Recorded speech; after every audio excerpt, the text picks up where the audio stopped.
The following is a production of Cary TV, the Town of Cary's government access channel.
Call to order the October 27th meeting of the Cary Town Council. And at this time, I'd ask you to stand and join me for the Pledge of Allegiance. I pledge allegiance to the flag of the United States of America and to the republic for which it stands, one nation, under God, indivisible, with liberty and justice for all. First order of business is to adopt the agenda, and I would entertain a motion to do so. So moved. There's a motion and a second. Discussion. All in favor, please say aye. Aye. Any opposed? Motion carries unanimously. We now move to recognitions, reports, and presentations. Before we get started, I would like to recognize special people that we have in our audience. First, we have a Girl Scout Troop 1870 from White Plains United Methodist Church. And we also have a Boy Scout from Troop 31, Nicholas Volkers. The Girl Scouts are working on their citizenship badge, and the Boy Scout is working on his citizenship and the community communication badges. All right, stand and be recognized so we can applaud you.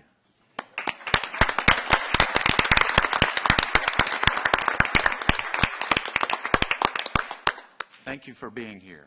We now move to the presentation of the Cary Band Day Proclamation. This is item 2.1 on your agenda, and I would ask the following guests to meet me at the podium.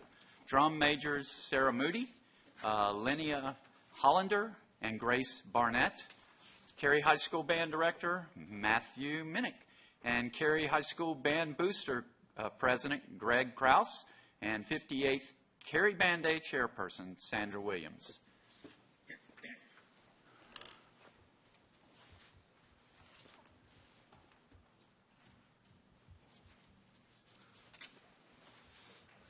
I noticed.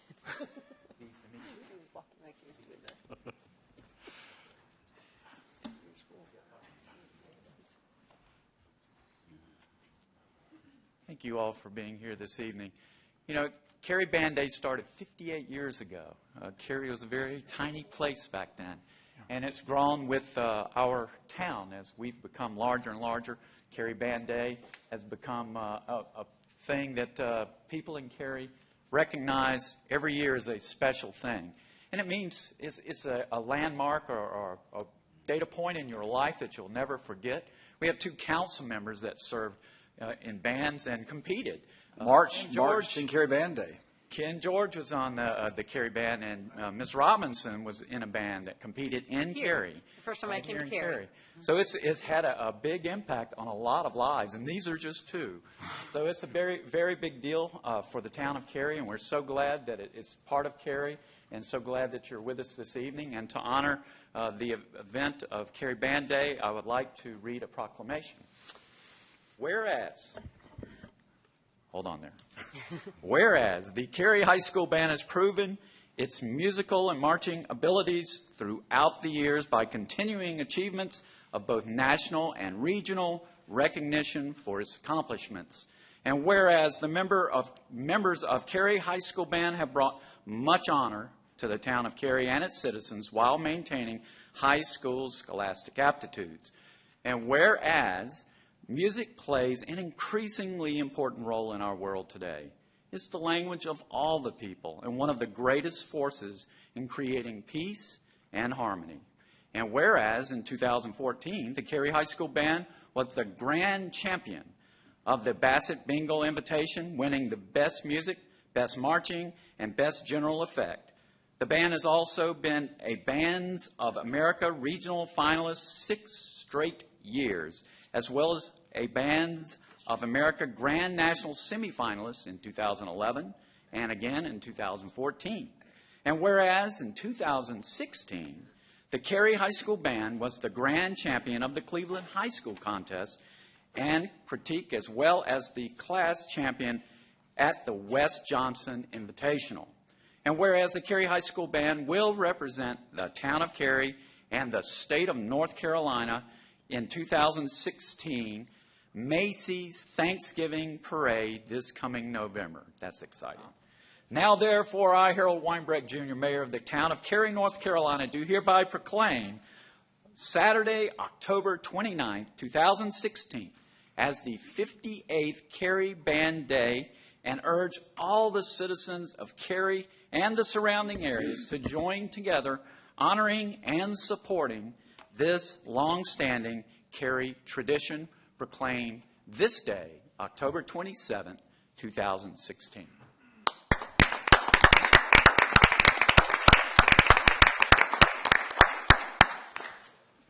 Mr. Mayor and members of the council, every year when I stand here and listen to you read the proclamation, it fills me with pride of the accomplishments of the Cary Band and how much the town supports it and gets behind this great event. And it is, I call it to other people, an iconic event. You know, this year we have 36, I believe, 35.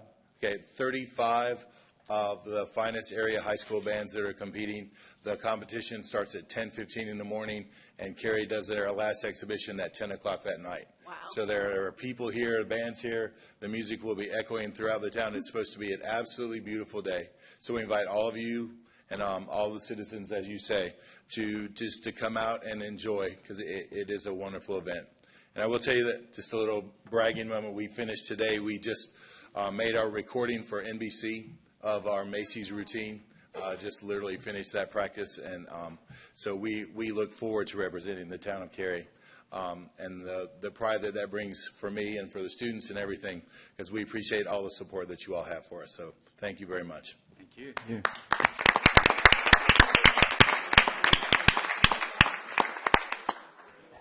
I don't know. And I believe Matt proposed to his wife on the at the halftime show when you were visiting at the Cary High School Theater. He proposed, and she said yes, I hear. 1996. Well, congratulations. And if you haven't been to a band competition, especially a Cary Band Day competition, it's something you need to do in your lifetime. I had my first band competition when I first became mayor. I haven't missed one since, so it's a special time, and it is a lot of fun.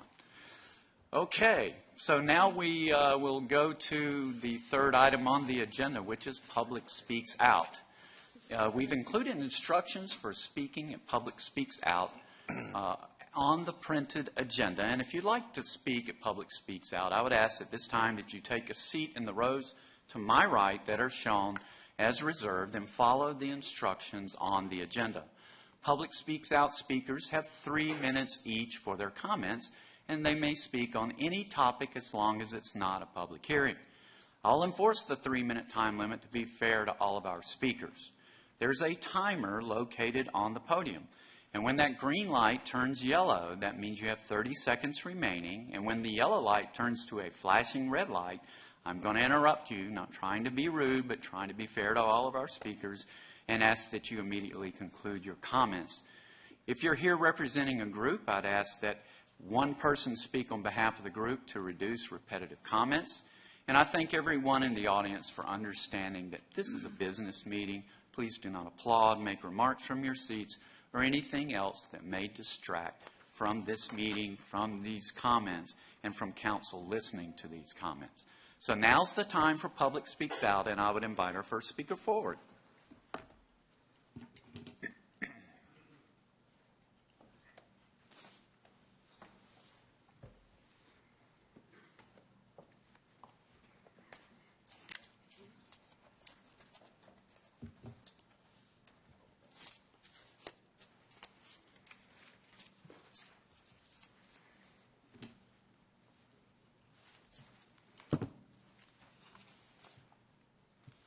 Can I begin? As soon as you are ready. Okay, I'm ready. My name is Paula King, and I've been a resident of Cary for more than 24 years. Many years ago, people would look for answers for difficult questions using tea leaves in a cup. Then came crystal balls. Growing up, we used the magic 8-ball, and I happen to have one here tonight. You'll understand why in a moment. The topic that I want to talk to you about this evening impacts the students and parents of Green Hope High School and the properties around the school. As members of the Town Council, you'll be voting on a rezoning to allow for denser residential development located right beside Green Hope High School on Carpenter Upchurch Road. This rezoning is up to 40 townhomes. I'm a member of the Green Hope PTSA, and we voted on a resolution rezoning this property and create a petition currently with 143 signatures with 8 from surrounding local towns, which you received the comment section of earlier this week in an email. I really hope you took the time to read it. My husband and I have been carpooling our sons for 6 years to Green Hope, so I'm telling you what happens as an eyewitness. I cannot stress enough the following statement. Carpool is bedlam. I believe this is because you can only access the school from Carpenter Upchurch Road. It's a 2-lane road with a double yellow line down the middle with no shoulders. The carpool line is always a complete traffic jam. The traffic circle and Carpenter Upchurch Road come to a standstill. Into this mix, you have students walking on the grass shoulder of the road since there is no sidewalk south of the high school. You have students being dropped off or picked up in the traffic circle. And when weather turns cold, like in the fall or winter, or when there's rain, the number of parents driving their high schoolers increases exponentially. I counted 40 cars one day backed up south of the traffic circle, past the property we're talking about. To this hazardous and gridlocked situation, you want to rezone the property for up to 40 townhomes. Let's just say you want to rezone for 30 townhomes. That's adding 30 to 45 cars to the mix. It is too many cars. This road is already beyond its safe capacity. Adding any cars is just insanity. Magic 8-ball, will adding these cars make an already bad situation worse? Yes, definitely. High school teenagers think they are invincible. They are also incredibly inexperienced drivers. Adding any more traffic is dangerous. Now, I really don't need a magic 8-ball to be able to predict that if you increase the amount of cars, sooner or later, a teenager will either be injured or killed. You, by voting against this, can prevent that injury or, God forbid, that death. Ms. King, I'm sorry, your time has expired. Okay. If you have additional comments you would like to leave with the clerk, she'll make sure we get a copy. Just use your common sense. That's all I ask. Thank you very much. Thank you. Next speaker, please.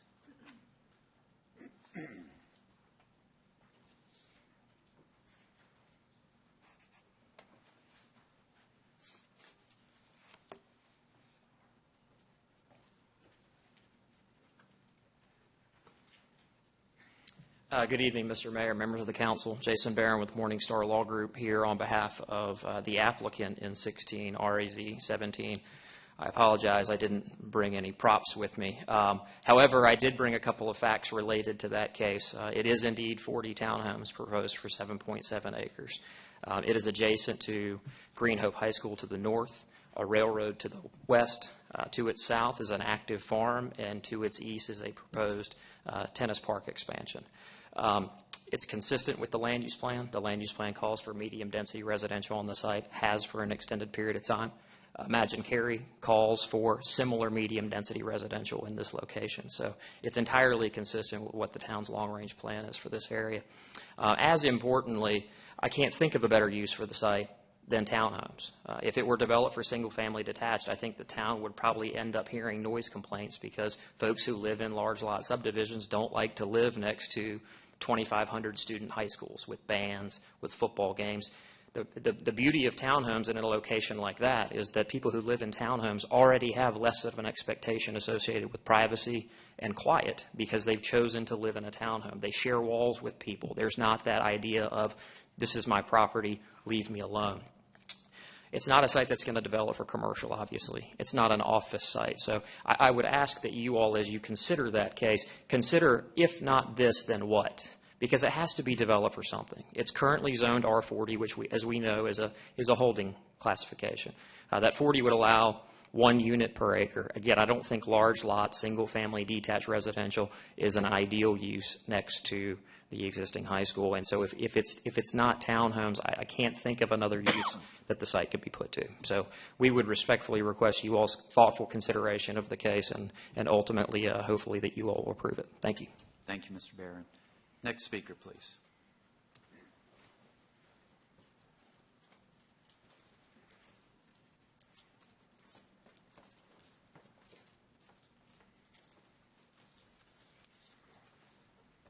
Mayor and members of the council, my name's Tom Beebe, and I work with Cal Atlantic Homes. As you consider the rezoning, the same rezoning that Jason just talked about, I hope you'll consider also that it's a very small tract, 7.7 acres. It's very rectangular, 300 feet along the road and about 1,000 feet along the sides. There's stream buffers along approximately a third of the north side, all of the east side, and about 3/4 of the south side of this. There's stream buffers almost entirely encompassing the property except for the road frontage. These characteristics all constitute development constraints that limit to a great extent what can be done with this property. In reality, there's really no practical way to develop this property for any use except a single street into the middle of the property. And even if combined with a larger tract to the south that's been discussed or suggested during discussions with some of you, because of these stream buffers, it's still going to be a relatively isolated pod if it's even if it's combined with the farm that's south of it. In addition to all this, the proposed use median density for only 40 houses generates a very, very little amount of traffic, 38 peak hour AM trips, 46 peak hour PM trips. And if you take the trip generation tables, that's 7 o'clock in the morning to 9 o'clock in the morning, 4 to 6 in the afternoon. The school is, assuming the kids are on time, some of them probably won't be, but if they're on time, they're in their seats by 7:25, and they're out at 2:15. It would be, I think we would have very little overlap in the morning, maybe 3, 4, 5 cars. Our trips are going to be generally 7:30 to 8:30. And I think there's virtually no overlap of traffic in the afternoon. They're out at 2:15. Our cars aren't coming home until 4, somewhere between 4 and 6.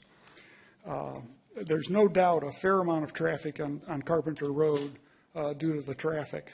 Would it be nice for it to be 100 to 200 cars? Yes, absolutely. But there's nothing that we know of that's been presented or that we know of that would indicate that our added traffic will create any additional traffic hazard or safety concern. If there is some substantiated or reliable evidence that our traffic will make any difference at all, then we, the town and us, would like to look at that, traffic safety, and not just concern over traffic. Traffic is a concern everywhere. I hope you'll consider this. The developability of this tract is very limited.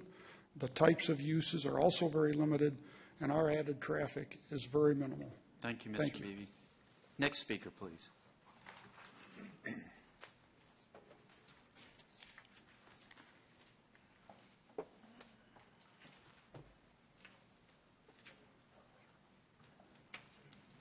Can I get you to move to your left, please?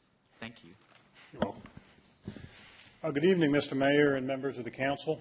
My name is John Myers. I am the seller of the land that is subject of the proposed rezoning by Cal Atlantic Homes on your agenda tonight, essentially referred to as the Mills rezoning. While I am not involved in the proposed rezoning, I have been made aware by Cal Atlantic that some members of the council have asked whether or not the town made any effort to purchase the property. I want you to be aware that prior to authorizing Cal Atlantic to move forward with this proposed rezoning, I did approach the town and offered the property for sale. That was consistent with the contract that we had with the town, whereby the town had acquired the land that they currently own for the park expansion. The town chose not to acquire this remaining 7.7 acres. It was only after the town elected not to acquire the property that I opted to allow Cal Atlantic to move forward with this rezoning. This is actually the second opportunity the town has had to exercise its option to purchase the property in the past 18 months. Both times the town has opted to decline. As you can imagine, Cal Atlantic has incurred significant land planning, engineering, and other costs in pursuing an approval of the zoning that is consistent with the town's land use plan. I'm hopeful that the council will act favorably on this request this evening. Thank you. Thank you. Next speaker, please. Anyone else for Public Speaks Out? Seeing no one, will close Public Speaks Out, and we'll move to our consent agenda. This is item 4 on your agenda. For the benefit of the people watching our meeting on TV, I'm going to take a moment to review the consent agenda items. One vote approves all of these items. On the consent agenda, we have minutes. We have 16 CPA02 Carpenter Village, Farrell Farms Comprehensive Plan Amendment. We have 16 REZ 12 Regency Park PDD Amendment, Regency Woods, and Consistency Statement. We have 16 REZ 18 Highcroft Village PDD Amendment, Tract 5 South, and Consistency Statement. We have ratification of approval of Consistency Statement, Option B, for Northwoods at Reedy Creek PDD Amendment. And we also have tentative approval of the proposed 2017 meeting schedule. I've been informed that Councilmember George would like to pull the proposed meeting schedule. Would council members like any other items pulled from the consent agenda for discussion? I'd like to make a comment. Oh, please, go ahead. Yeah. On the consent is an item for Regency regarding a rezoning there. I just want to make everyone know, I don't really feel that we need to pull it, but I do feel it's important that people know that there were still residents concerned about their tax value and their property and the impact on their property. You know, having said that, I think we did a good job on vetting this through all of the entire process to address those concerns, but there were some people that still expressed some concern, and having shared with them that there's nothing we can do that would change that, I didn't think it merited pulling it from the consent agenda, but I just want people to be aware of that. Thank you, Mr. Smith. Any other comments or a motion to approve the consent agenda with the item 4.8, I believe that's the right one, 4.8 pulled for discussion? Is there a motion? So moved. There's a motion. Is there a second? Second. Second. Discussion. All in favor, please say aye. Aye. Any opposed? Motion carries unanimously. We now move to public hearings. Same rules apply for public hearings that apply to Public Speaks Out, with one exception. Instead of 3 minutes for your comments, you now have 5 minutes for your comments. Our first public hearing is a public hearing and resolution recommendation recommending the approval of tax-exempt bonds for the financing of Searstone Retirement Community. Ms. Mills of our Finance Department will present this item. We're going to hear from the requester of this item, and then council may take action on the resolution. Ms. Mills. Good evening, Council. The Public Finance Agency is a political subdivision of the state of Wisconsin, and they're authorized to issue taxable and not tax-exempt bonds for public benefit projects nationwide. The authority is proposing to issue up to $8 million in bonds, which would ultimately finance Searstone Retirement Community, which is an independent living and nursing facility here in Cary. In order to complete the financing, an elected local governing body where the project is proposed must approve the financing following a public hearing process. And they've proposed a resolution. Today is the date of the public hearing.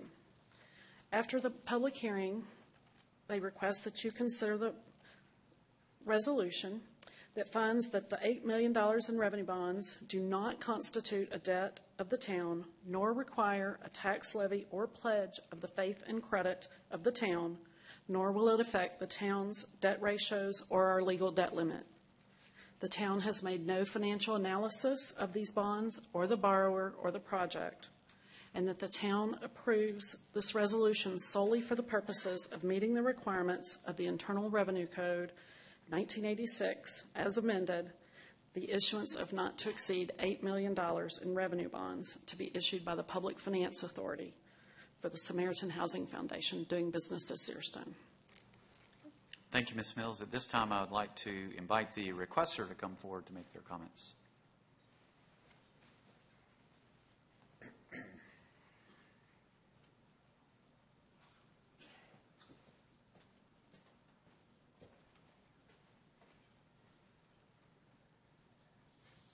Here or here?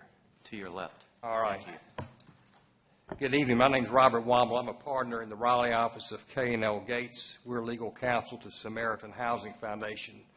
Samaritan's a nonprofit corporation which has been determined by the IRS to be a 501c3 tax-exempt charitable organization. It developed, owns, and manages the Searstone Continuing Care Retirement Community in Cary, located near High House Road and Davis Drive.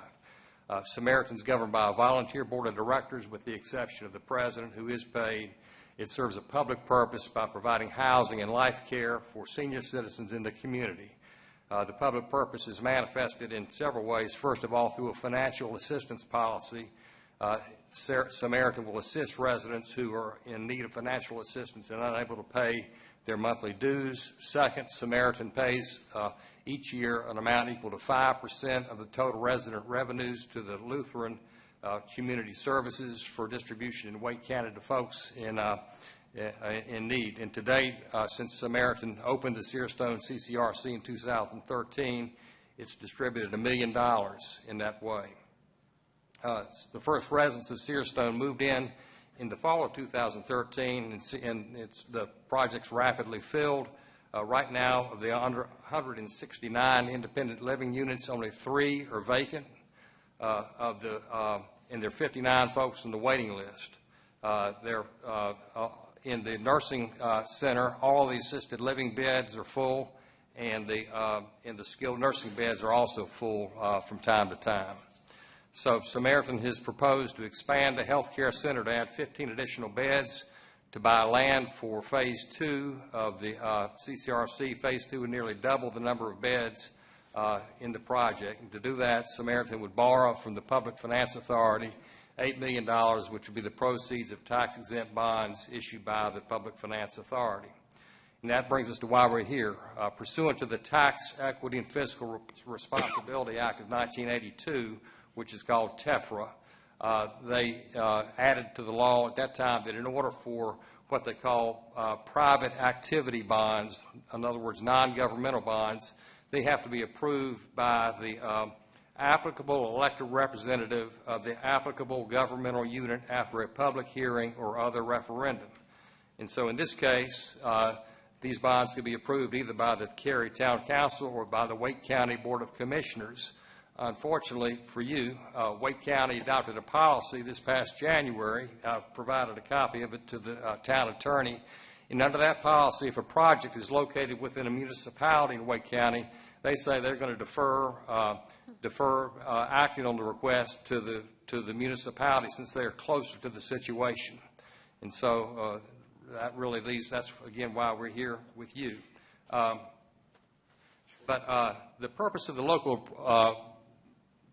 approval requirement is not to speak to the whether the bonds are a good investment or anything like that. Instead, it's to make sure that the project serves a public purpose. These are private activity bonds. At the time when TEFRA was passed in 1982, not only could 501c3 organizations such as Samaritan borrow the proceeds of these bonds, but regular business corporations could.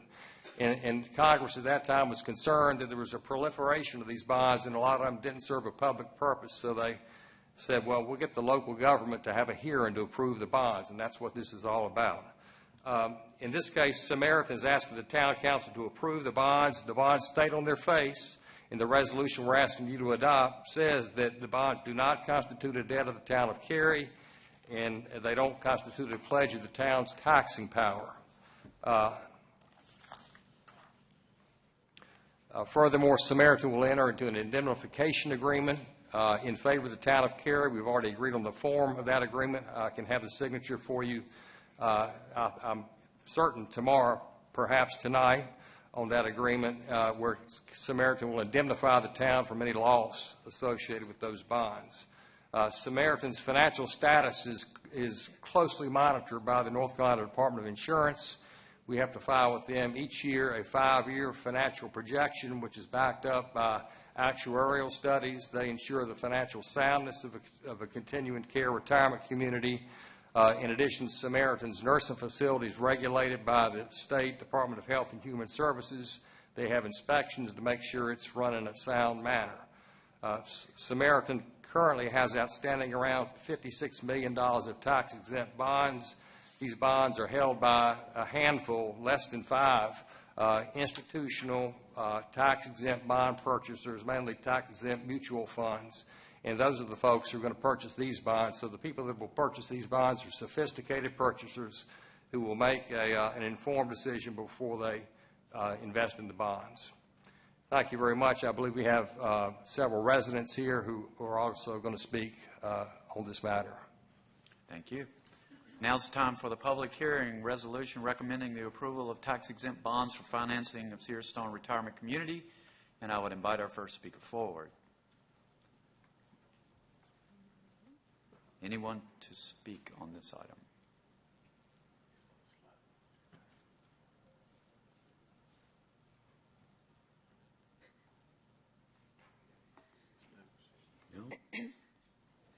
I can't tell if this gentleman is coming to speak. Yes. Okay.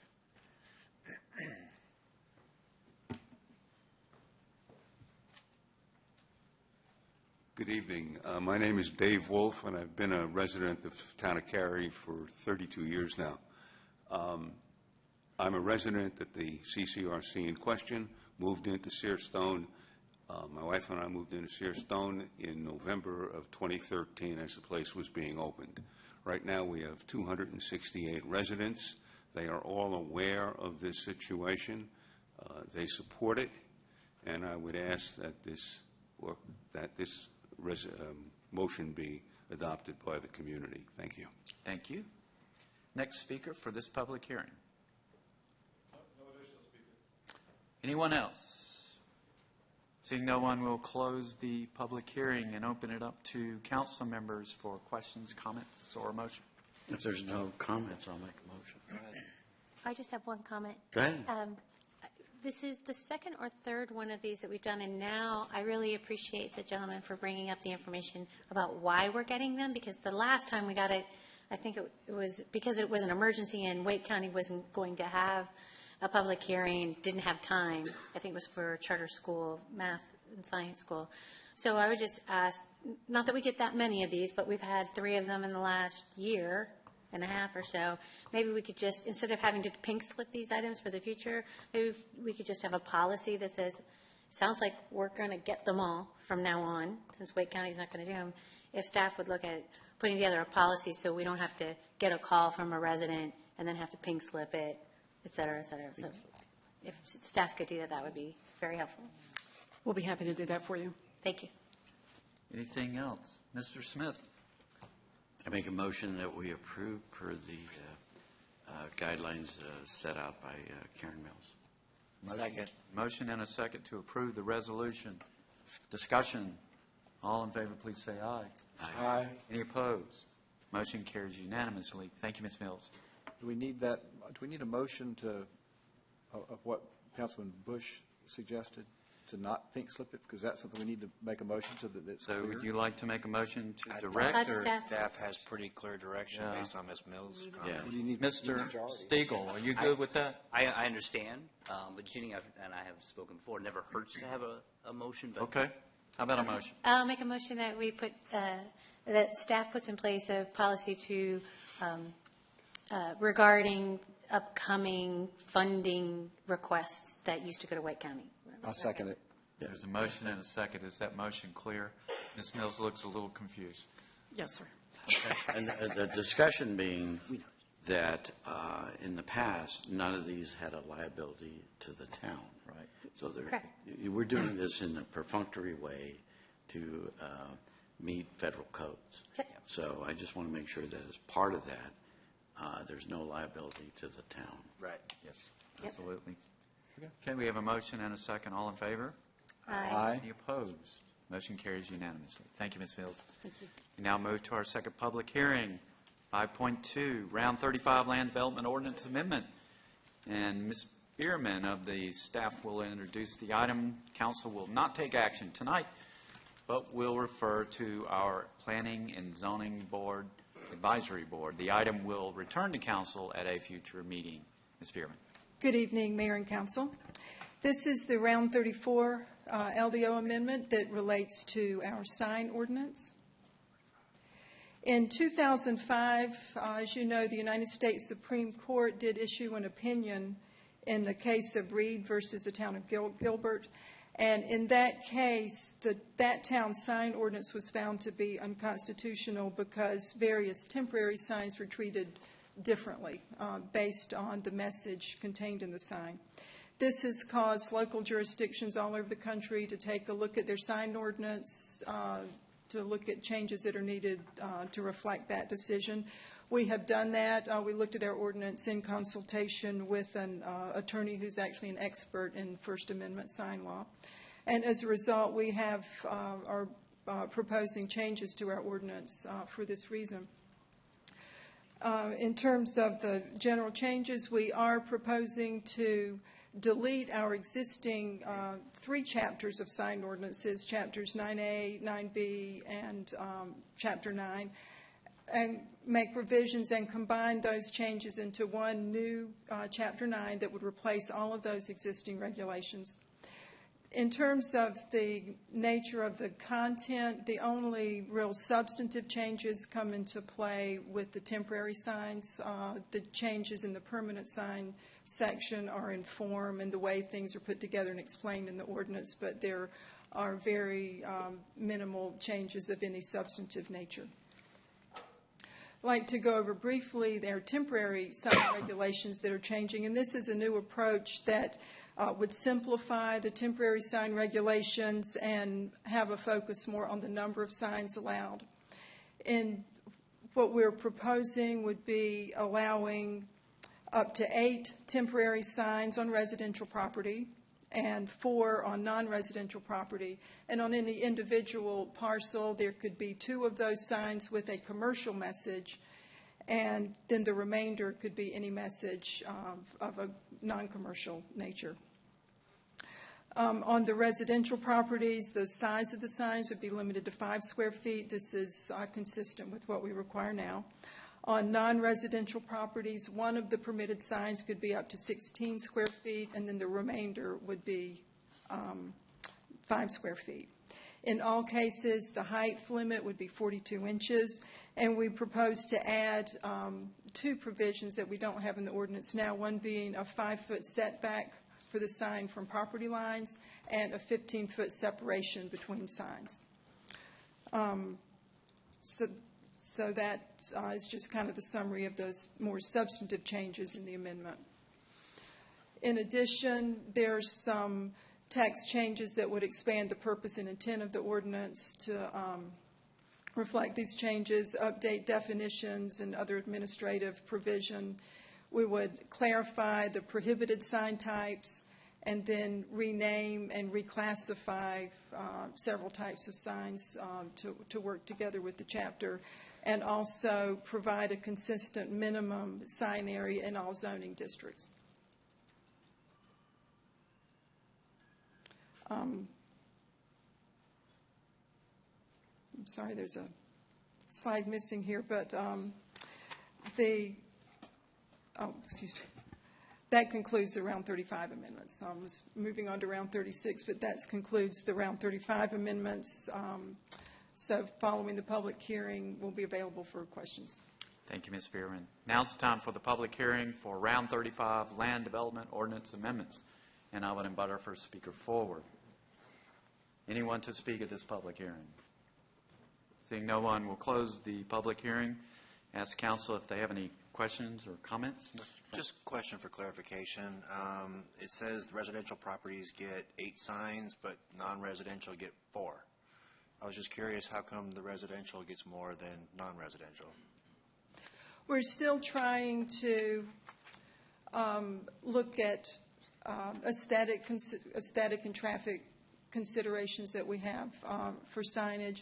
We wanted to make sure that there are sufficient opportunities for various types of signs, including political signs that we have now, signs that would announce property for sale, of all the various types of signs we want to accommodate.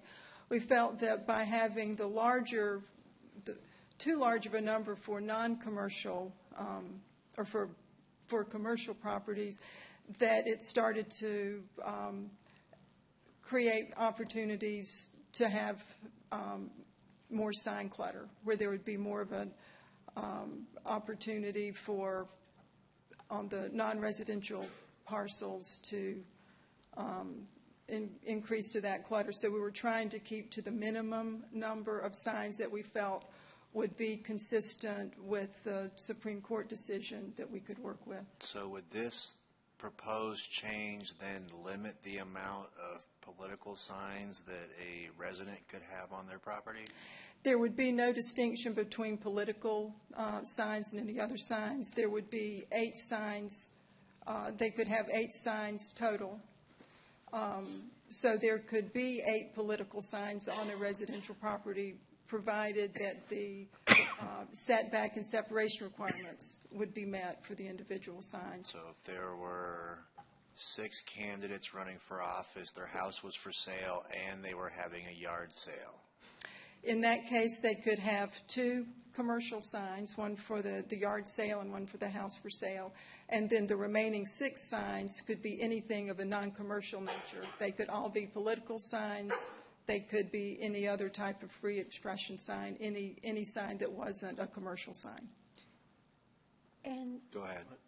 I was just going to, since we're talking about all these possibles, we used to have an ordinance that said you could have 1 political sign per candidate, per issue, or per issue, per street side, per frontage. Right. So if you were on a corner lot, you could have, as an example, per candidate, 2 signs, 1 on each side.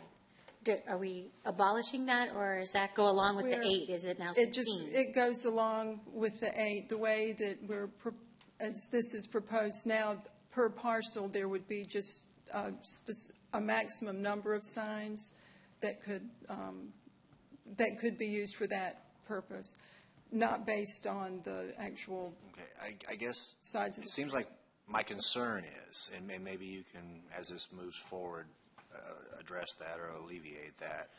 We're kind of responding to changes in law, which I get, but it also seems that previous law has allowed people to have as many political or issue signs as they want.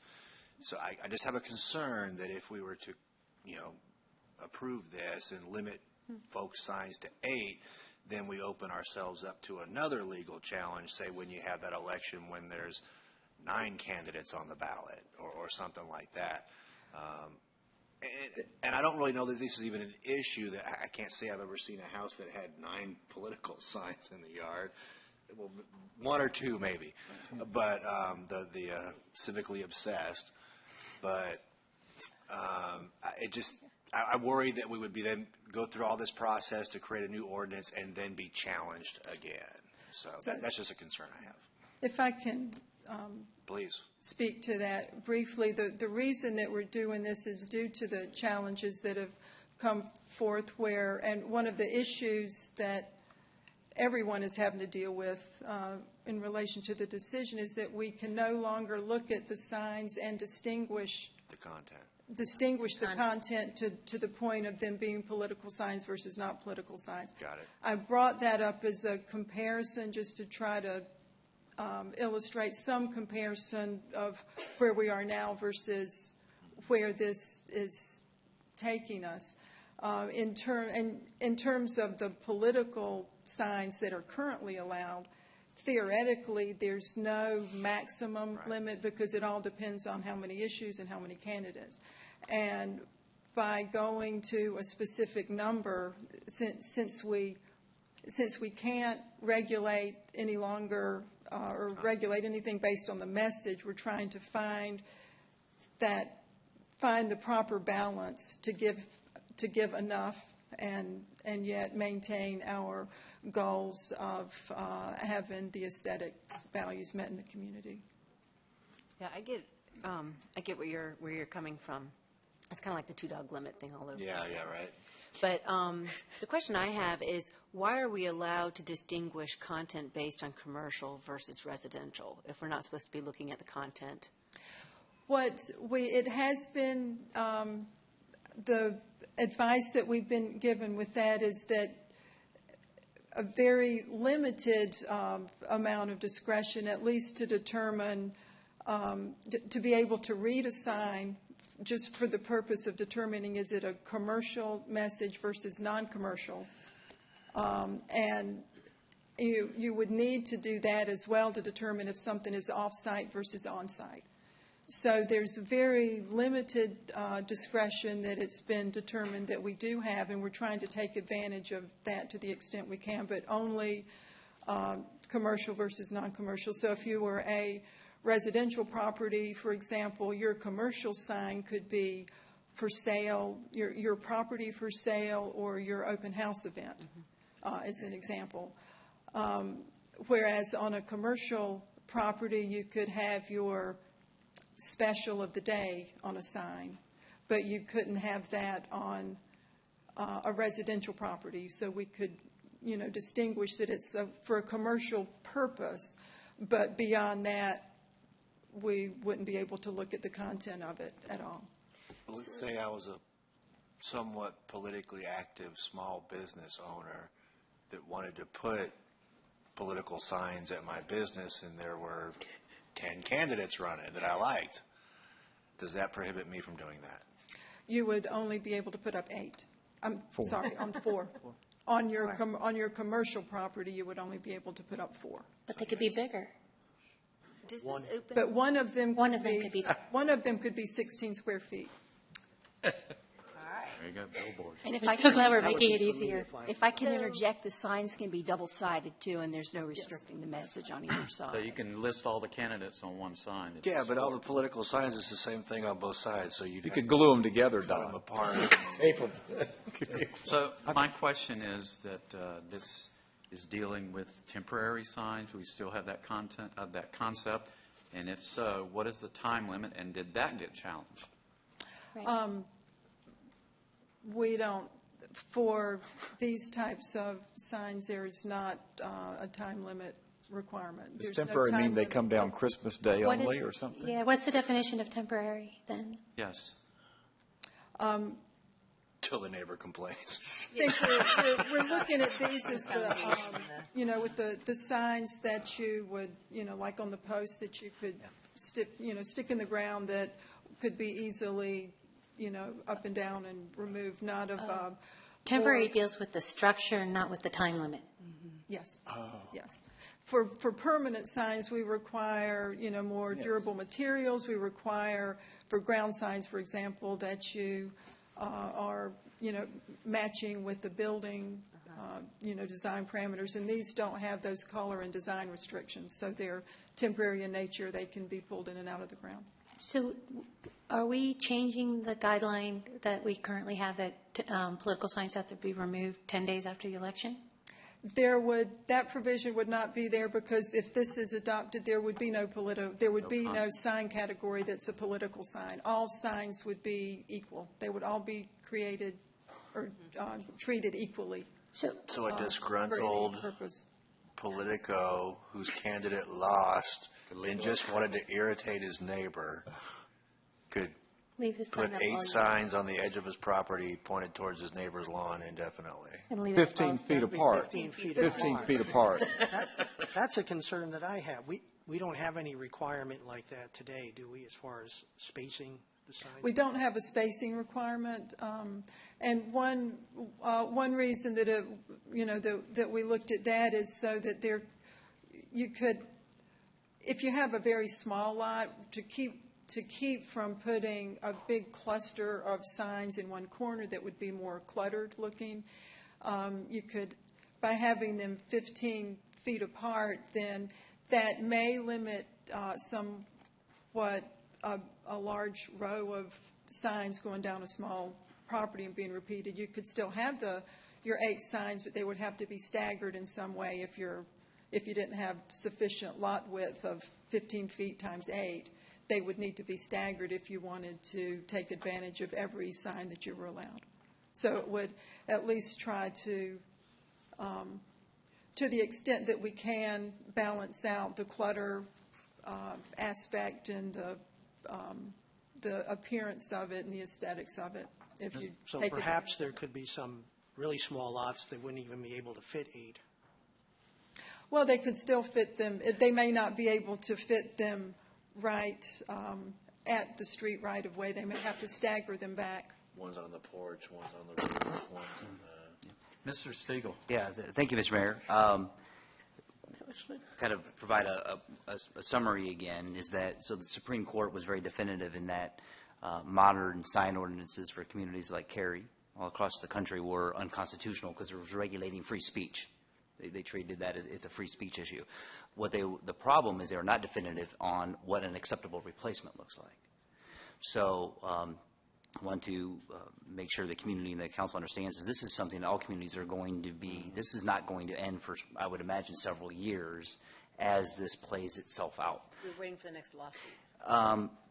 Yeah, that would be one way of stating it. And it's also, too, but we do know what we have today has been deemed to be unacceptable, unconstitutional. And so we are endeavoring to make the minimum amount of changes that are consistent with the law and so retain the objectives that the town council has established regarding signs. And so many of the questions that will come forward, we essentially are left with more temporary answers, if you will. And so, but the brightest minds in the sign legal community are actively working on this. But it is, striking it down solved one problem, created a whole host of others. Right. But it's going to be very impactful.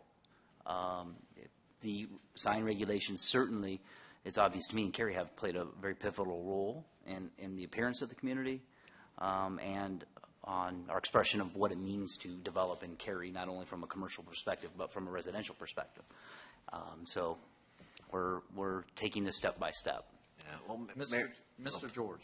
Okay. I guess in dealing with the clutter, there are people like myself who have this valued corner lot that everybody wants because it's a busy both ways. And so we've had to be able to have more signs. I'm wondering if you considered in the clutter part of it, and there might be some businesses that have 300 feet of road frontage and some that might have 50 feet of road frontage.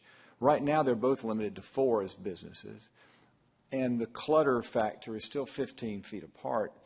Was there any consideration just to consider road frontage as a sliding scale like we do other things? Because then you're addressing the clutter, and if somebody buys a smaller, skinnier lot, that's the price they pay for a smaller, skinnier lot. But at this point, I'm just wondering if a business on Chatham Street is longer and has much more room, they wouldn't be cluttered every 15 feet to have 10 signs, but somebody that has a skinny lot might be cluttered to stagger 15. I just wondered if that was considered at all for road Kind of an frontage. enforcement nightmare, because now staff is out there trying to measure road frontage and then do calculations and sign it. So I get the one number for commercial and the one number for residential. I don't know that the numbers are the right numbers. And I don't know just because somebody has a smaller road frontage that they somehow lose some of their right to free speech because somebody else has bigger road frontage. I'm just asking if that was considered. I just want to, my comments are over. I just want to add, I really appreciate your work with this, and attorney's office as well, Ms. Simpson. I know you guys are having to deal with things that are dealt to you, and you're trying to find the best way possible to do that. And again, as this moves forward, I just kind of hope that you guys have kind of heard some of our concerns. We don't want to limit folks' right to free speech, and I guess don't want to do something to respond to a law that opens us up to another lawsuit. So, especially in today's hostile political climate, it just seems like more prevalent these days. But I really do appreciate your guys' efforts on this. I really do. Thank you. And I would say in response to Mr. Georgian, in terms of looking at this, we did look at a lot of different options and possibilities, and this was our recommendation based on just the accumulation of a lot of factors, including, implementation and a number of factors. Thank you for your response. So this is going to the Planning and Zoning Board for their review. I'm just curious, are they having a work session, or is this going to be part of their meeting? Because I can see them really spending time on this. We are taking this to a work session on the 14th. We'll be taking this to a work session prior to taking it before them next month. We are trying to move this as quickly as possible to get it back to you. Sure. And Mr. Mayor, I think a part of it is this is to echo or be consistent with Councilwoman Robinson's comments. This is very much a legal strategy as it is a science strategy, because there are firms that specialize in exploiting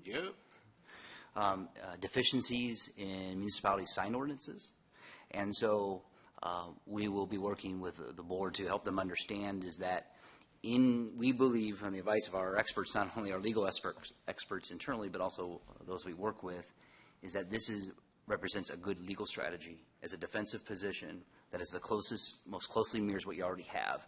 And so we will strongly advise them against making changes to that based upon that. Okay, very good. Any other comments? All right. Thank you, Ms. Bierman. We now move to our third public hearing, and it is round 36 of the Land Development Ordinance Amendment. And once again, Ms. Bierman will introduce the item. Council will not take action on this rezoning request. Council will not take action on the LDO amendment, but will refer to our Planning and Zoning Board for their recommendation, and it will return to us at a future meeting. Ms. Bierman. Thank you. There are two items in this amendment round. The first, item A, relates to the plan approval process in the Central Transportation Zone, and this is the area inside the Maynard Loop. This amendment would allow staff approval of plans that propose more than 100 residential units, more than 100,000 square feet of non-residential floor area, or a drive-through facility. And these are uses that currently require council approval through the quasi-judicial process, and that requirement is based solely on traffic generation. This is a map of our city limits, and you can see the area in green. In the middle is the location of the Central Transportation Zone. The remainder of the area is called the Base Transportation Zone. In the Central Zone, the fees are lower, the transportation fees are lower, and this is supportive of the general goal of encouraging redevelopment and infill in the central part of town, and particularly in the downtown. It also recognizes that the road network here is largely built out. In addition, within this area, the level of service standard is F as opposed to D in the remainder of the town. And again, this is reflective of the higher traffic that's associated with the more central and downtown area, and the fact that the road network is largely built there. An additional option that you may want to consider while we're looking at this particular item would be to also allow staff approval townwide of drive-through facilities other than restaurants, rather than that loosening of the changing of the process being just within the central zone to be more townwide. These types of facilities, for example, banks, pharmacies, dry cleaners, or car washes, have lower traffic volumes associated with them as opposed to restaurant use. So that may be an item we would be interested in getting your any thoughts that you have on that, if you would like for us to add that to the amendment as we bring it back forward to you. The second item in this round relates to right-of-way dedication and existing dwellings. In this amendment, existing dwellings could be deemed conforming if right-of-way dedication for widening an existing road that was consistent with the comprehensive transportation plan resulted in the building setbacks being made non-conforming. If this amendment is adopted, we feel like it would remove a disincentive for citizens or property owners to voluntarily dedicate right-of-way when it can't be required by the town. And this can be the case in some cases with exempt subdivisions. So we wanted to bring that forward to you in this round as well. That concludes staff's comments. I'll be glad to answer any questions following the public hearing. Thank you, Ms. Bierman. Now's the time for the public hearing for Round 36 Land Development Ordinance Amendments, and I would invite our first speaker forward. Anyone to speak at this public hearing? Seeing no one, close the public hearing, open it up to council members for questions or comments. I would be open to the allowing the drive-throughs, except for restaurants, across town to be looked at by the staff instead of the council. On the flip side, I'm not sure how much longer we need to be giving these incentives to our central area when it seems like everything that we've done so far has been working and is continuing to work. And we're starting to see a movement, not just here in Cary, but across the nation, for people moving into walkable areas like our downtown. And I want us to be careful about whether or not we need to do something that's going to be done for one reason as an incentive. My only concern about either of these is, and of course I'll have to think about it more as this goes through the process, but I'm concerned that something might be impactful, and I would have to think of the worst case scenario, which I'm not in position to do right now, that basically staff approves and we have to answer for. Mm-hmm. And so that's my biggest concern. Great point. And so if we can think of worst case scenarios that you can think of, then I would love to hear those, because that's what I fear.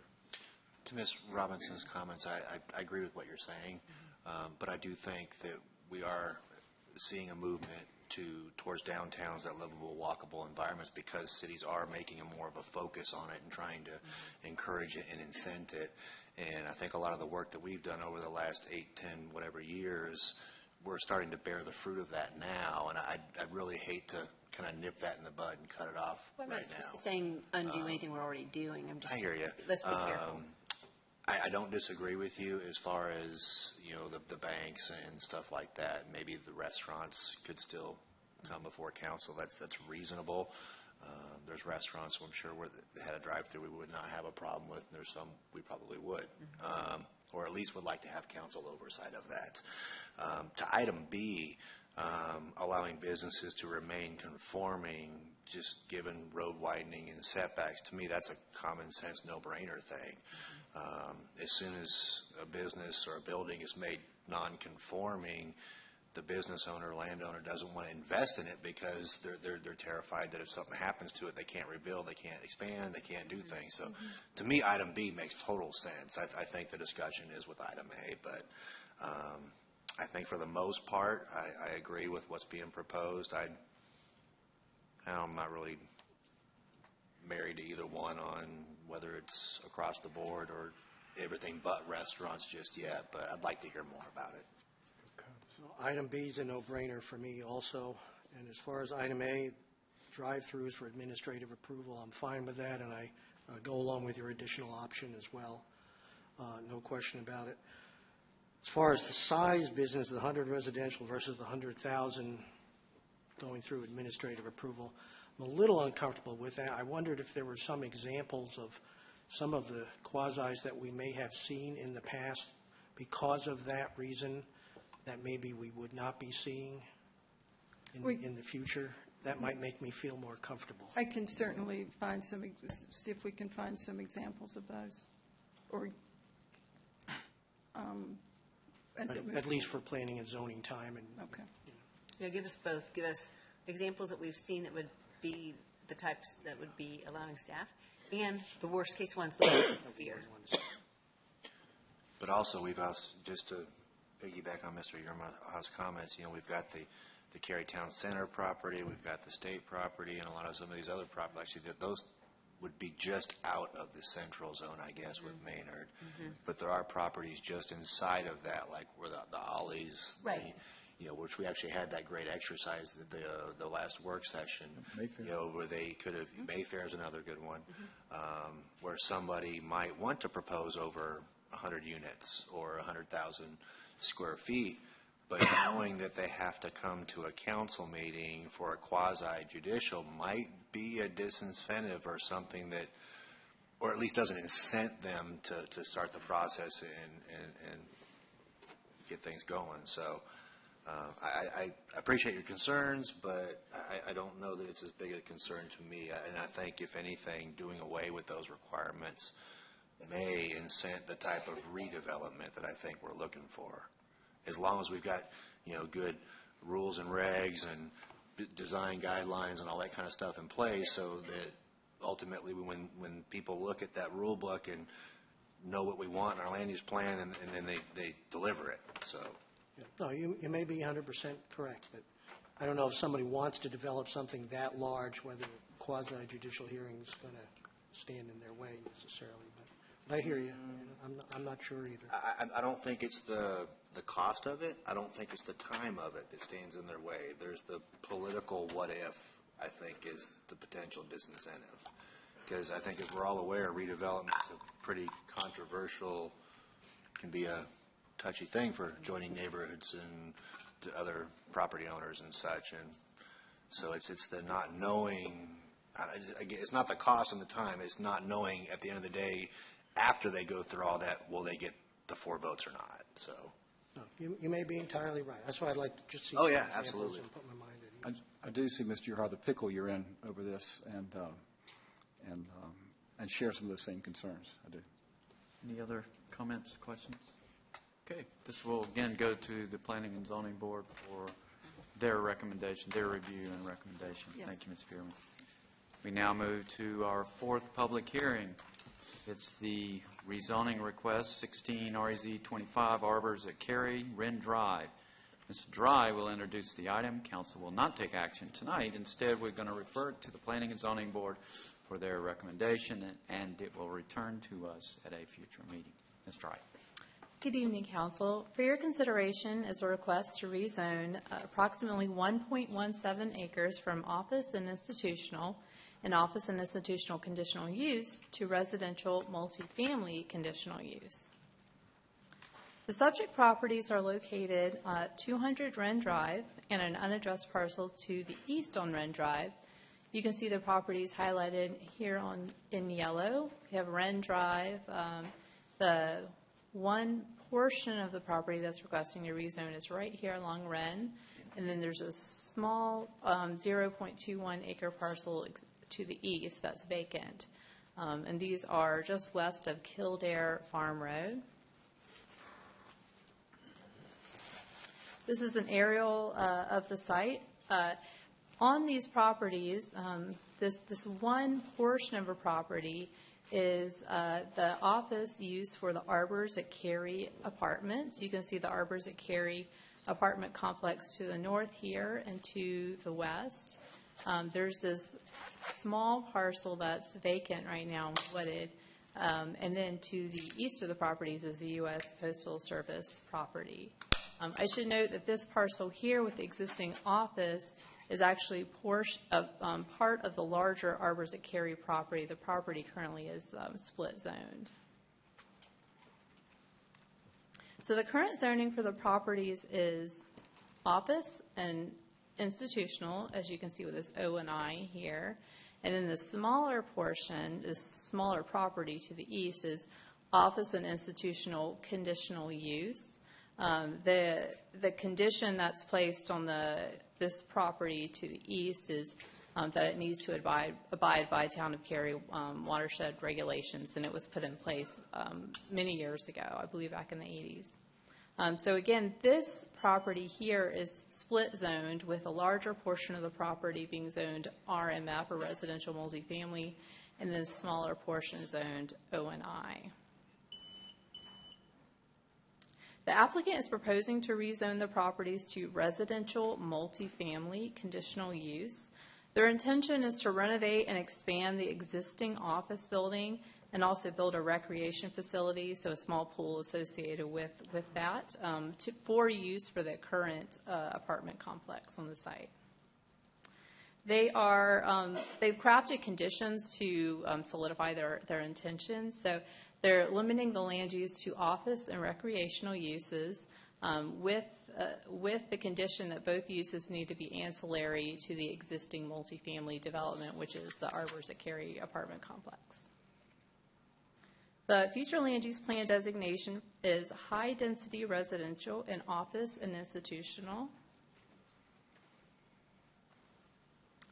According to the Town of Cary GIS maps, there are some stream buffers located on the larger portion of the Arbors at Cary apartment complex, but not necessarily on the site that's requesting to rezone.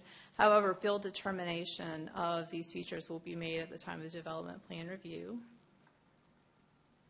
According to the Parks, Recreation, and Cultural Resources Facilities Master Plan, there are no parks or greenways proposed for this particular site. According to the Comprehensive Transportation Plan, Wren Drive is identified as a collector road, as you can see here in blue. There are Go Cary and Go Triangle fixed routes located within 1,000 feet of the site. Just to the east of the property along Kildare Farm, you can see identified here with the green line on Kildare. There was a neighborhood meeting held on the site on September 7th. There were no area residents in attendance at the meeting. We did receive one phone call from a nearby property owner who was concerned about traffic on Kildare Farm, but not necessarily opposed to the rezoning that was being proposed. For the public hearing, properties within 800 feet of the site were notified. So this concludes staff's presentation. The applicant's representative is here to share comments on the rezoning request. Following the public hearing, staff will be available for questions. Thank you. Thank you. At this time, I would invite the applicant's representative forward for their comments.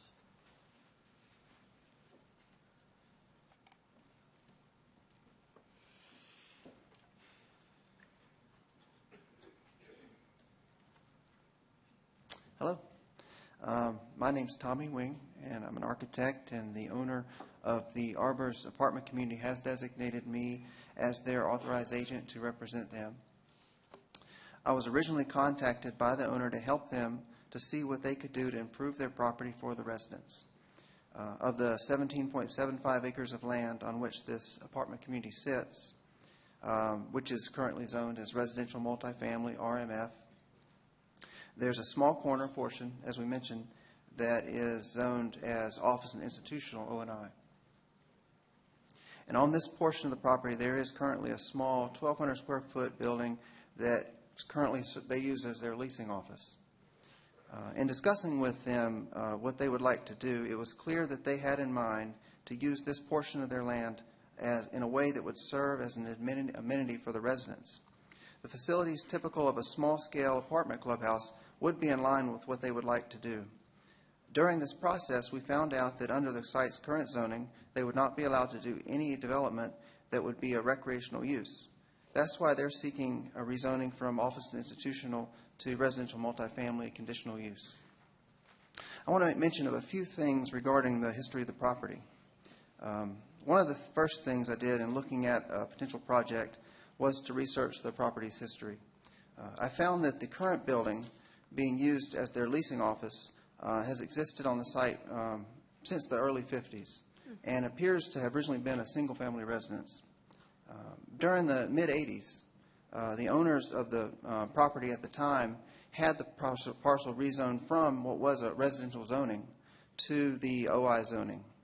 And it was about the year 1989 that the property became part of the apartment community.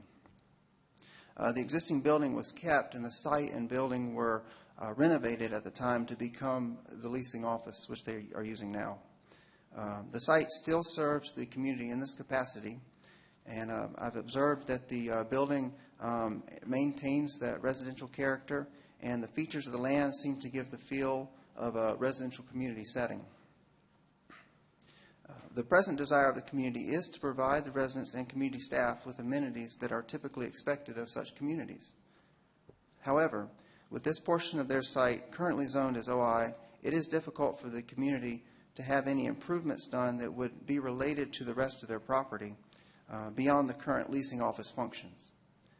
I believe that the current zoning also prevents any improvements to the site that would be related to and consistent with the residential character of the surrounding properties. The rezoning of this portion of the property of the apartment community's parcel to RMF's CU would be, as we mentioned, consistent with the townwide land use plan and would allow this portion of their property to have the same RMF zoning as the rest of their property. I believe that the RMF CU zoning would encourage any new development on the property to have a residential character, which would be more consistent with the surrounding area. It is for these reasons that the applicant is also proposing the zoning condition that the land be limited to office and recreation uses ancillary to the existing multifamily dwelling units located on the rest of this property. So for these reasons, the Arbors at Cary apartment community is requesting a rezoning of this portion of their property from OI to RMF CU. Thank you. Thank you. Now's the time for the public hearing for rezoning 16 RZ 25 Arbors at Cary. And I would invite the first speaker forward. Anyone to speak at this public hearing? Seeing no one, will close the public hearing. I'm actually very glad to hear the proposal. Mm-hmm. That community has come a long way over the last 5 years. And we celebrated with them. I can't remember what the occasion was, but maybe it was a police day out or something. There was like 200 or 300 people there, kids' rides, everything. That community was one time filled with crime activity, and now it's being celebrated as a great place to live and affordable housing at the same time, and to provide recreation, which I believe is Ms. Robinson's big thing with multifamily, provide that recreation. This will take care of that too. That's great. So I think it's a great proposal. Yeah. I have a question concerning the proposed conditions. And maybe just a clarification for me, but when both these uses of office and recreational be ancillary to existing multifamily development, would that mean that if the existing multifamily development were to be redeveloped in the future, that it would be ancillary to whatever future multifamily dwellings? Or because it says existing, and I just want to make sure that we're covered if the apartments get replaced with more apartments, that it would still be able to be a recreation for new apartments. Yes, I believe so. What that wording is referring to is since the property split zoned is the multifamily development on the same piece of property, and yeah, if it were to redevelop, then that shouldn't limit them. Just to that ancillary, the area that's there. That's what I wanted to ask. Right. That clarifies it. Now, this use moving forward, since they have this condition on it, whatever it is, it will still have to be part of that larger apartment complex. Thank you. Yeah, I would agree with you, Mayor. I've been sitting up here 9 years now, and I cannot recall one time where an apartment complex came back and asked to add recreation amenities to their site. I mean, it's we've always, Ms. Robinson especially, has always tried to get them on the front end because they don't come back and add them to their site. So this is wonderful. I cannot think of a better use for this site unless the Duck Donuts just down the street wanted to open a drive-through there. But, no, it's fantastic. Yeah, you need a quasi for that. Well, yeah, maybe. Other questions or comments? Okay, this will go to our Planning and Zoning Board for their recommendation. Thank you, Ms. Trotter. We now move to our fifth public hearing, 16 REZ 23 Old Reedy Creek Road rezoning. Ms. Grannon of our staff will introduce the item. Council will not take action on this rezoning. Instead, we're going to refer to our Planning and Zoning Board for their recommendation, and it will come back to us at a future meeting. Ms. Grannon. Thank you. Good evening. This is a request to rezone approximately 2.99 acres located at 1710 and 1750 Old Reedy Creek Road. Subject property is shown here highlighted in yellow, north of Weston Parkway. Aerial view of the subject property. The site is impacted by a stream buffer according to Cary's GIS maps, and field determination of such features shall be required at the time of development plan review. Parks, Recreation, and Cultural Resources Facilities Master Plan shows the location of an existing greenway trail to the west of the property and a proposed future greenway trail along the south side of Weston Parkway. Cary's transportation plan identifies Weston Parkway as a major thoroughfare and Old Reedy Creek Road as the major collector.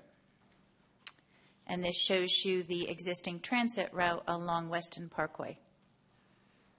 The land use plan designation is low-density residential. It's immediately adjacent to office and institutional and part of the Weston PDD. There's a detailed explanation in your staff report that describes how the lines on the map are so precise with our current land use plan, but we can take into consideration adjacent land use designations and not follow those lines when you're dealing with one or two parcels adjacent to office use.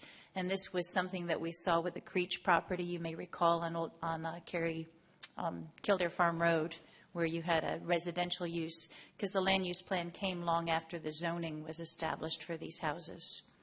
So the existing zoning is residential 40. The proposed zoning is office and institutional conditional use. Conditions proposed by the applicant would limit the use to animal services, including veterinary hospital with indoor kennel or business or professional office, and that the building size shall be limited to a maximum of 18,000 square feet. Property owners within 800 feet of the subject property were notified of the rezoning request. We had one citizen attend the neighborhood meeting on September 7th. Staff received 3 phone calls from adjacent property owners, including a phone call from the water reclamation facility to the north of the property. To date, we've not heard any opposition. In fact, we've heard support from the adjacent property owners for the request. This concludes staff's presentation. Following the applicant's comments, I'll be available for your questions. This time, I'd invite the applicant forward for their comments.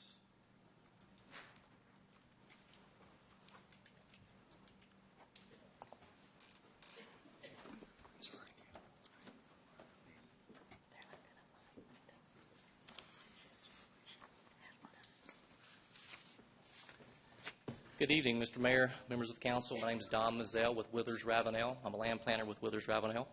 I'm here on behalf of the applicant, Mr. Randall Dunn, who is a contract purchaser of the property. As staff has laid out in their staff report, the property totals about 3 acres. 2 parcels are included in the rezoning petition. Currently, the property is rezoned, is zoned R40. The intent is to rezone to O&I, office and institutional, with the conditions that staff has mentioned. We did also agree to a maximum square footage on this property of 18,000 square foot of new office space. Certainly a site of this size, 3 acres, could accommodate more from a square footage standpoint, but we feel the 18,000 square foot is appropriate for the area and to give the council and the adjoining property owners an idea of kind of the scope of the potential uses. Also like to point out that the request is consistent with existing land uses in the area, the office and institutional uses that staff pointed out, as well as the comprehensive plan designation for the area as it exists today. And I believe Imagine Cary calls for more of the same office and institutional uses in the area. We did have the neighborhood meeting, had one person attend who had some questions and comments about the proposed rezoning. Have not heard any from our end. Staff said they've got a few calls in the meantime. However, we're here this evening as you are to listen to public comment and certainly be glad to take any comments under consideration. Thank you. Thank you, Mr. Rozelle. Now it's time for public hearing, 16 REZ 23 Old Reed Creek Road rezoning, and I would invite our first speaker forward. Anyone to speak at this public hearing? Seeing no one, we'll close the public hearing and open it up to council members for questions or comments. Sounds like a pretty good use. I'm interested to see how it plays out, but I don't have any objections at this point. I have no objection. I need some education. So when we do a conditional for animal services, obviously that's what they want to put on it now. But if somebody wants to change that, they come back to us later. What I'm wondering is there the reason to come with animal services or to be so specific is that there's a fear of what else could be there? And it might have something to do with traffic generation, too. They could put an office there as well. They've proposed animal services or office. Okay. So you could have a business office there as well. So they didn't limit it to just animal services. It would also include a business office or could have a professional office there. So by adding animal services, they're able to do more than just an office, because otherwise the office would not allow animal services. Or maybe service animals, but animal services. I'm not quite following your question, but all right, the owner plans to, is a vet, and they plan to operate a business there, but they could sell it in a year to a dentist, or they could sell it to an attorney, and it could not have to come back through a rezoning. Okay, that's my question. Other questions? Okay, thank you, Ms. Grannon. This will go to the Planning and Zoning Board for their recommendation, and we'll see it at a future date. We now move to our last public hearing.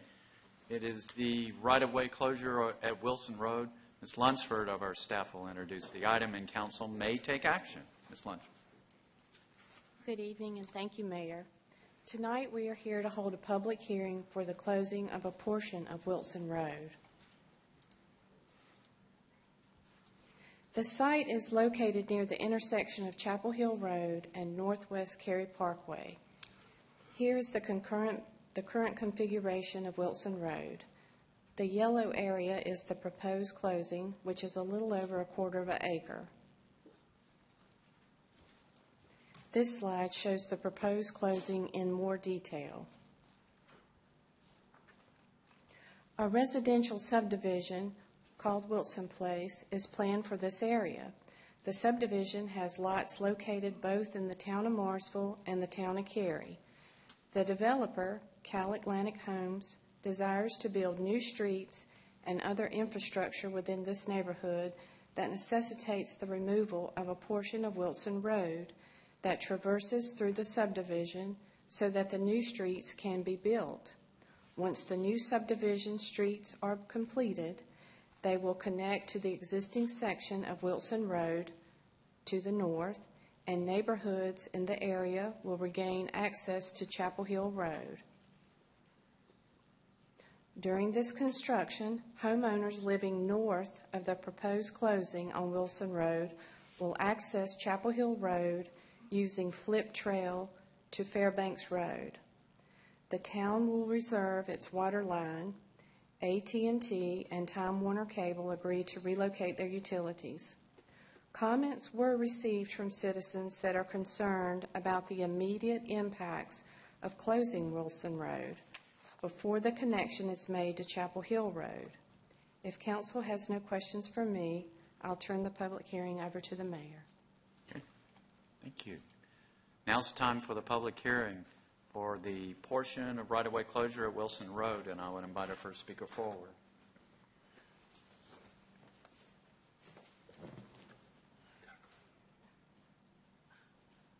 Did you fire up the slide? Thanks, Tom. Mayor and council members, Tom Beebe again, Cal Atlantic Homes.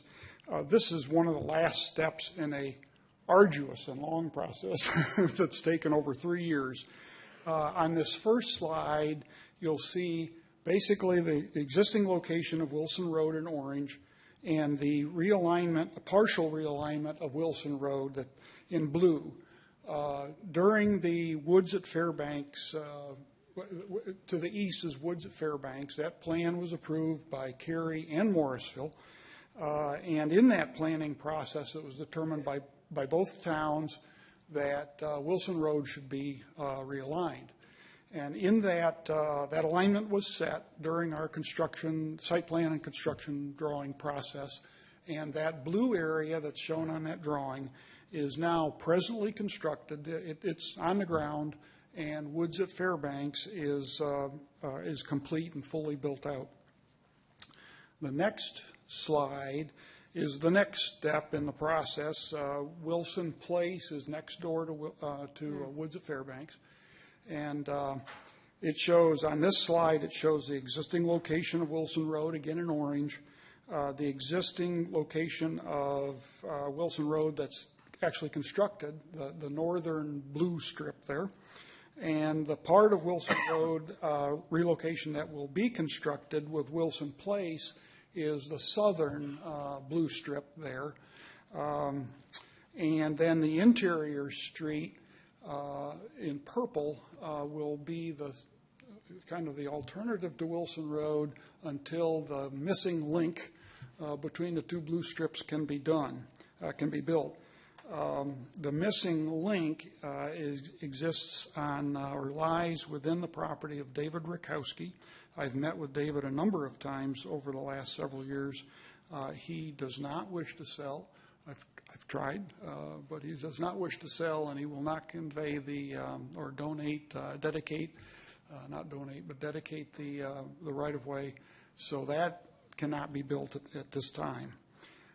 During the review of Wilson Place, that also was reviewed by both staffs and you all, Cary and Morrisville. And during that time, this second part of Wilson Road was designed. The third slide shows the different alternative routes during the period of time of construction. Construction will take 8 to 9 months. We will have to take out a portion of Wilson Road. That's been contemplated by both the review processes for over the last couple of years, and is fully integrated in the design of both projects. The darker green Wilson Road will ultimately connect to Cary Parkway, but not until we develop the Patan property, which is adjoining and just north of Wilson Place, another piece that we have under contract and are going through going through the site plan process in Morrisville. We will make that connection of Wilson to Cary Parkway, which is a needed connection, a very desired connection by Morrisville. That will be probably 12 to 18 months from now before that goes through the process and we can complete that. I've met with the residents on Wilson Road with the one exception of Mr. Sharma. They are all on board with this. They want this development to occur. We're going to be bringing them sewer to take some failing septic tanks offline back there, and we have their support. And we've worked closely with Mr. Jensen and Mr. Korda. Thank you for your help throughout this process. They've helped navigate a kind of a difficult process over the last several years. We have not met with some of the residents of Woods at Fairbanks and other neighbors. We thought we did not anticipate an issue or any concern from them. So until just recently did we hear any feedback from them. So we have not met with them. But in order to continue and put in the last leg of Wilson Road realignment that we can do, we need for you to approve this, and I respectfully ask that you support this so we can do that. Thank you. Thank you, Mr. Beebe. Next speaker, please. Anyone else for this public hearing?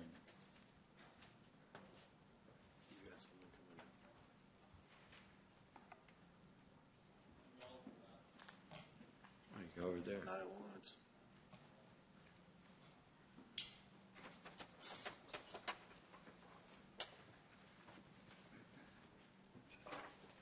No, please. Hi, I'm one of those annoying people that just spoke up recently. I've worked with Tom when we worked. Could you give us your name? I'm sorry, Leah Schreiber. I live at 1548 Fairbanks Road. I'm sure the people on Wilson Road aren't concerned. They're not going to have the traffic going by their house. We've suffered through construction for 3 years, and though Cal Atlantic has been super to work with, it's still been construction for 3 years.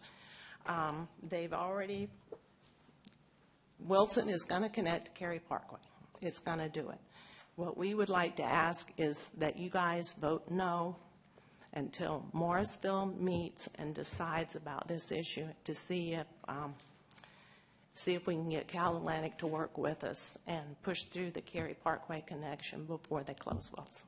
Thank you. Thank you. Next speaker, please.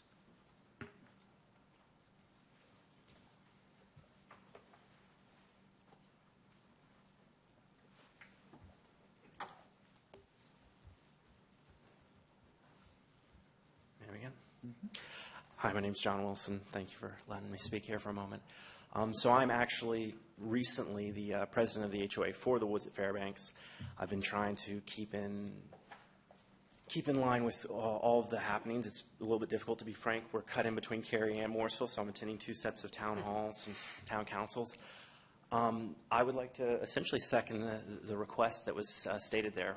We were present when the extension to Cary Parkway was approved, as well as when the discussion initiated on Wilson Road's rework, I guess you could say. We received signatures from 100% of Woods at Fairbanks, as well as the 6 houses that are in the community directly beside us, as well as the community behind us. So north of 100 signatures that we received on that. At the time, we submitted it to Morrisville because that was who we were working with. So in short, I would just like to second that request. Predominantly 2 reasons that I've heard from the community as of recent when we met last week was, 1, the general inaccessibility, just ease of use getting into the neighborhood and whatnot. I know that 2 slides forward we showed that there appeared to be 2 routes in, but realistically where those lines join up, it's actually well outside of our neighborhood. It's really 1 road into the neighborhood. In addition to that, there's a concern around the construction equipment and whatnot. We're just now starting to get our roads redone, and all to our understanding, the construction would have to come in through that route because there's no other way to get in through Wilson. And then our third item actually was around emergency, and I'm not proclaiming to be anything of an expert in this area, but I thought that at one point in time Morrisville had told me that you had to have 2 entryways into the neighborhood for emergency vehicles, I thought. And this would clearly, if performed in this order of operations, that would not occur. And actually, I know it was adverse weather, but during our recent hurricane, that roadway was blocked because of the flooding on that, and you could not get out that area. It had over 2 foot of water in that, and you had to go through Wilson Road. So it's not an unlandish notion, so to speak. That's all. Thank you for your time. Thank you. Next speaker, please.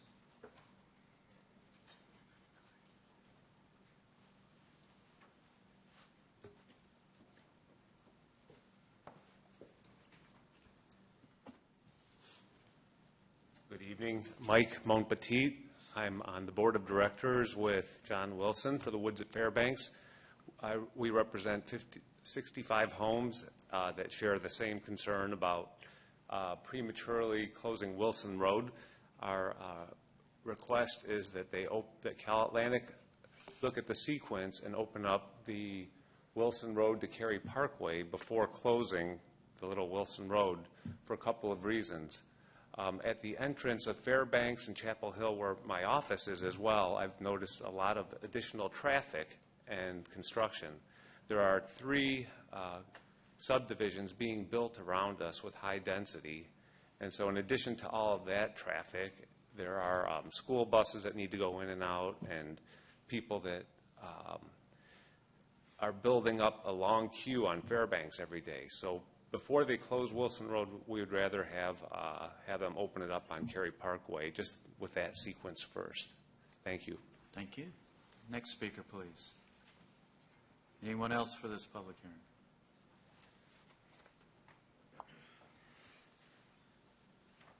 Good evening, board members and Mr. Mayor. I'm a resident of Woods at Fairbanks, along with Mike and John that just spoke earlier.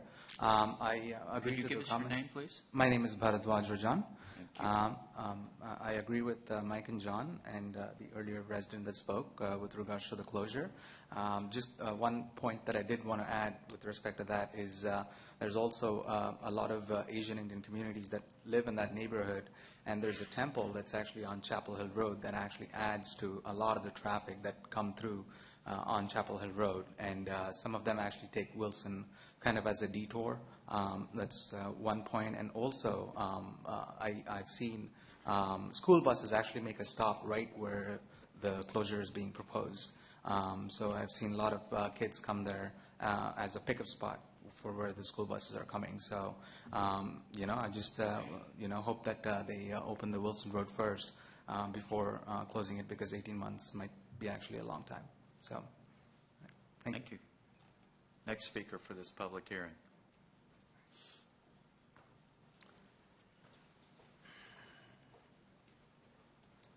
Good evening. My name is Satya Gadavarti. I'm a resident of Woods at Fairbanks. So I share the same concern of closing the Wilson Road, prematurely, before opening up any second access to Woods at Fairbanks. So the Wilson Road that is closing right there, my middle school daughter gets on the bus. So if that road is closed, then the bus has to take the Fairbanks Road and get in and get out of the community.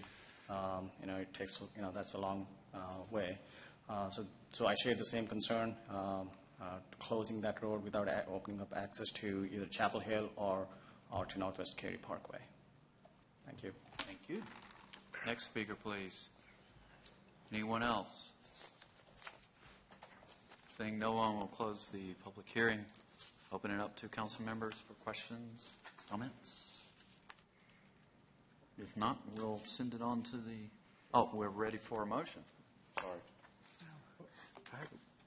Can I ask a question then? Oh, please. So I know at this point on 54, there is no turning lane on Fairbanks, if I'm correct. I've got a couple of clients in that office park, and I'm there quite often, and it is hard to get in and out, and this is going to make that doubly more difficult. And I'm just wondering what that obviously plays into the traffic problem. It's already a traffic problem there, and we're going to exacerbate that for 8 months, is what we're talking about? They say roughly 8 months. 18, I think. 18 months or 8 months? No, 18 months. Okay, I'm sorry. I was 18. Sorry, I thought that It's 8 months. 8 months. It was 8 months. Okay. 8 months. Okay. Yeah. 8 to 9. 8 to 9. Okay. So I'm wondering what it is that is, what obstacles are in the way from Cal Atlantic to opening Wilson Road onto Cary Parkway, and what the obstacles are right now. I think they don't own the land. I think it's, is that correct, Tom? Do you? Mr. Beebe, could you come forward, please? That's absolutely correct. We don't own the land. We've got to acquire a little bit of a sliver from the Rawls family who own Preston Point, and then the Patan property. We've got to buy that before we could build it, and we've got to get through the subdivision process. It has been zoned. We're in site plan process in Morrisville now for Patan, but it'll take a while to get through that process. So that's what would prohibit us from being able to make that connection now. Otherwise, we could. Yeah. In Morrisville, is site plan a council decision or a staff decision? No, this will be, the site plan will be council. I think the construction drawings will be staff. Okay. But it still will take, I don't know, 9, 10 months. Okay. And we can't get asked further that, and so obviously you're asking for this because you don't see another way to begin the construction to work efficiently in there during that time period without closing it and realigning it for that. Yeah, we've got to grade. You can't do the bottom first, Yeah, is what you're saying. we've got to grade. We will, as far as construction, we'll be able to bring construction traffic in the existing Wilson Road. That was my question. Entry point Okay. now. So construction traffic should not have to come up Fairbanks. It'd be much quicker and easier for them to come in the Wilson Road as it's where it's existing. Okay. will it be to continue to come in there all the way through the time until the realignment's completed? Yeah, it should be. You will not have to default over to Fairbanks for construction traffic because you've cut out that spot in Wilson. Yeah, can I say there'll be absolutely no traffic? No, but any of the heavy traffic, there's no reason for them to come in through Fairbanks and flip trail when they can come right off of 54 at the existing entrance. So nothing at the existing entrance will be closed until you're fully realigned and ready to open the new entrance onto or the new realignment's done. Well, nothing's going to be closed off 54. Yeah, that entrance will still be able to be used by our subs, contractors, to do the work on the site, but as far as through traffic, from Woods to 54, we've got to be able to grade and put our own water lines and sewer lines and everything in, and we'll do that as quickly as we can. But a lot of the construction traffic should be able to stay right there. Yeah, I see the issue for the homeowners around the area, and I understand that anyone living there is going to have a difficult time for 8 months. On the other hand, there's a lot of good that's going to happen out of this. There's going to be people who are suffering with, poorly performing sewage systems, septic systems that are going to get, Cary water, or, even if they're in Morrisville, they get Cary water, whether they like it or not. So I think I do feel for them. One of the concerns I had was just hearing about some of the issues that we had with the rain, with some people being, stuck from an emergency perspective. I'm not quite sure where that individual lived, but are you aware of any issues with people getting out? Or I was not, no. Okay. I wasn't either. Okay, because that I can understand that being harrowing. I mean, having an 8-month period of time where you have to reroute, it's painful and nobody likes it, and I get it. But I think it'll be better in the end, right? That's what I look forward, and we're all dealing with it, and especially when we live in some of these nice neighborhoods that are feeling the pressure from new development. So I definitely understand that. And ultimately, with the connection of Wilson Road to Cary Parkway, I thought it'll be a big benefit to that neighborhood on Wilson Road, but it's a step process. We have to do it in steps. Other comments, questions from council?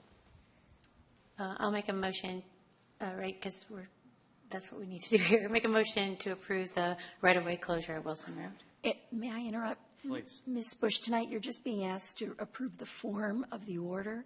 The DOT, because it's a state road, has to act on this, so it'll come back to you for the ultimate adoption of the order. So what do you want me to say? I think approve the form of the attached street closing order. Okay, make a motion to approve the closure for authorization to execute and record the street closing order. There's a motion. Is there a second? Second. And a second. Discussion. And may I clarify that is simply to approve it in form and not to actually adopt the order? Is that correct? Whatever you said, I should Nothing's say. official tonight. Thank you, yes. Yeah, and I would just agree with Lori. I mean, this is not an ideal situation at all, but the timing just is not going to work out. We've kind of explored it different ways and reached out to Morrisville, and it doesn't look like there's anything that we can do. We just hope that Cal Atlantic just moves fast. Moves quickly. Anything else? All in favor of the motion, please say aye. Aye. Aye. Any opposed? Motion carries unanimously. Thank you, Ms. Thank Lunsford. you. Now move to our discussion items. Our first discussion item is the approval of the Legacy Gift Program. Mr. McRaney of our PRCR Gold Medal winning PRCR will introduce this action. Mr. McRaney. Good evening, Mayor and Council. This is a request for approval to create a formal legacy program. It is a unique opportunity for the town of Cary to offer citizens a distinctive way to memorialize or honor a loved one or a special event while benefiting others in the community with beautiful and useful enhancements to the town's parks, greenways, and public spaces. Actually, I already read that slide. I'll proceed. For a number of years, actually, we've been doing this kind of informally in working with citizens, most often with donations of trees and sometimes with benches. But all these efforts were separate, conducted by a couple of different departments. Also, in talking with citizens, in working with them, they have much more of a preference to donate a specific item, bench or tree, versus donating funding into a overall general fund. We also have been doing this, putting these park amenities, working with citizens without a formal written policy. And that's something else that this program we would like to do, have approval for. And so because of all this, we actually formed a work team with several different departments to try to pull together this program to present to you tonight. So basically it is just that. It's a legacy gift program that focuses on trees, benches, pavers, and other landscaping type materials, and allows citizens to do so in the honor and memory of individuals, organizations, or events. The locations of these donated items will need to be compatible with existing master management and operations plans for each particular public space, and no feature may contain a commercial message or corporate label. And a policy has been completed and is attached to the staff report, which defines the types of gifts that can be donated and the limits on the types of messages provided. The policy delegates to the town manager or his or her designee the authority to set the amount of donation necessary for each legacy gift feature. And the legacy gift program shall be administered by the Parks, Recreation, and Cultural Resource Department in coordination with Public Works and the Transportation and Facilities departments.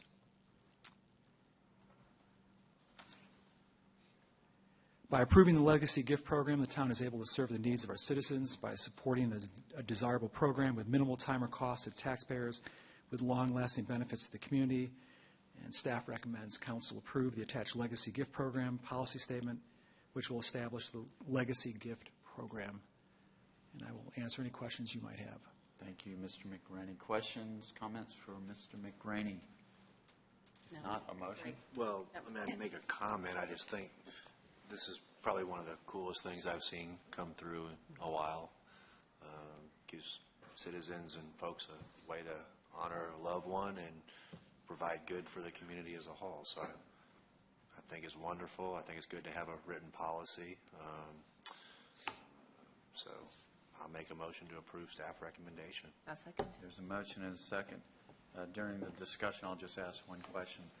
Are all the benches going to be the same, or depending on the location or time? I mean, maybe they change over time. I don't know. Or you just haven't gotten there yet? No. I think I can answer. I think in the for the parks and greenways, they will be. I would say that probably in the downtown, we're going to try to be consistent wherever they're installed. I'll answer it that way. Okay. Any other? Okay. All in favor of the motion, please say aye. Aye. Any opposed? Motion carries unanimously. Thank you, Mr. McRaney. Our second discussion item is 6.2, Cocoa Amphitheater 2016 Management Plan and Budget. And Mr. Collins will introduce the item, and council may take action. Mr. Collins. Good evening, council. I'm here to present, as we do annually, the amphitheater management plan and budget, and to give you a summary of what has happened in the current year. And I am very excited to tell you that for the first time since the amphitheater opened in 2001, we are projecting a surplus in the operating budget of the facility. Yay! I can also clarify even further that since the management plan was written in the middle of October, and the staff report and where we are now, that we have improved that surplus by an additional $15,000 or so, and are continuing to evaluate it through the end of the amphitheater fiscal year, which is October 31st. But, of course, I do want to make sure that you understand that while we do have a surplus in the operating portion of the budget, that does not mean that the amphitheater is without its expenses that are absorbed by the town.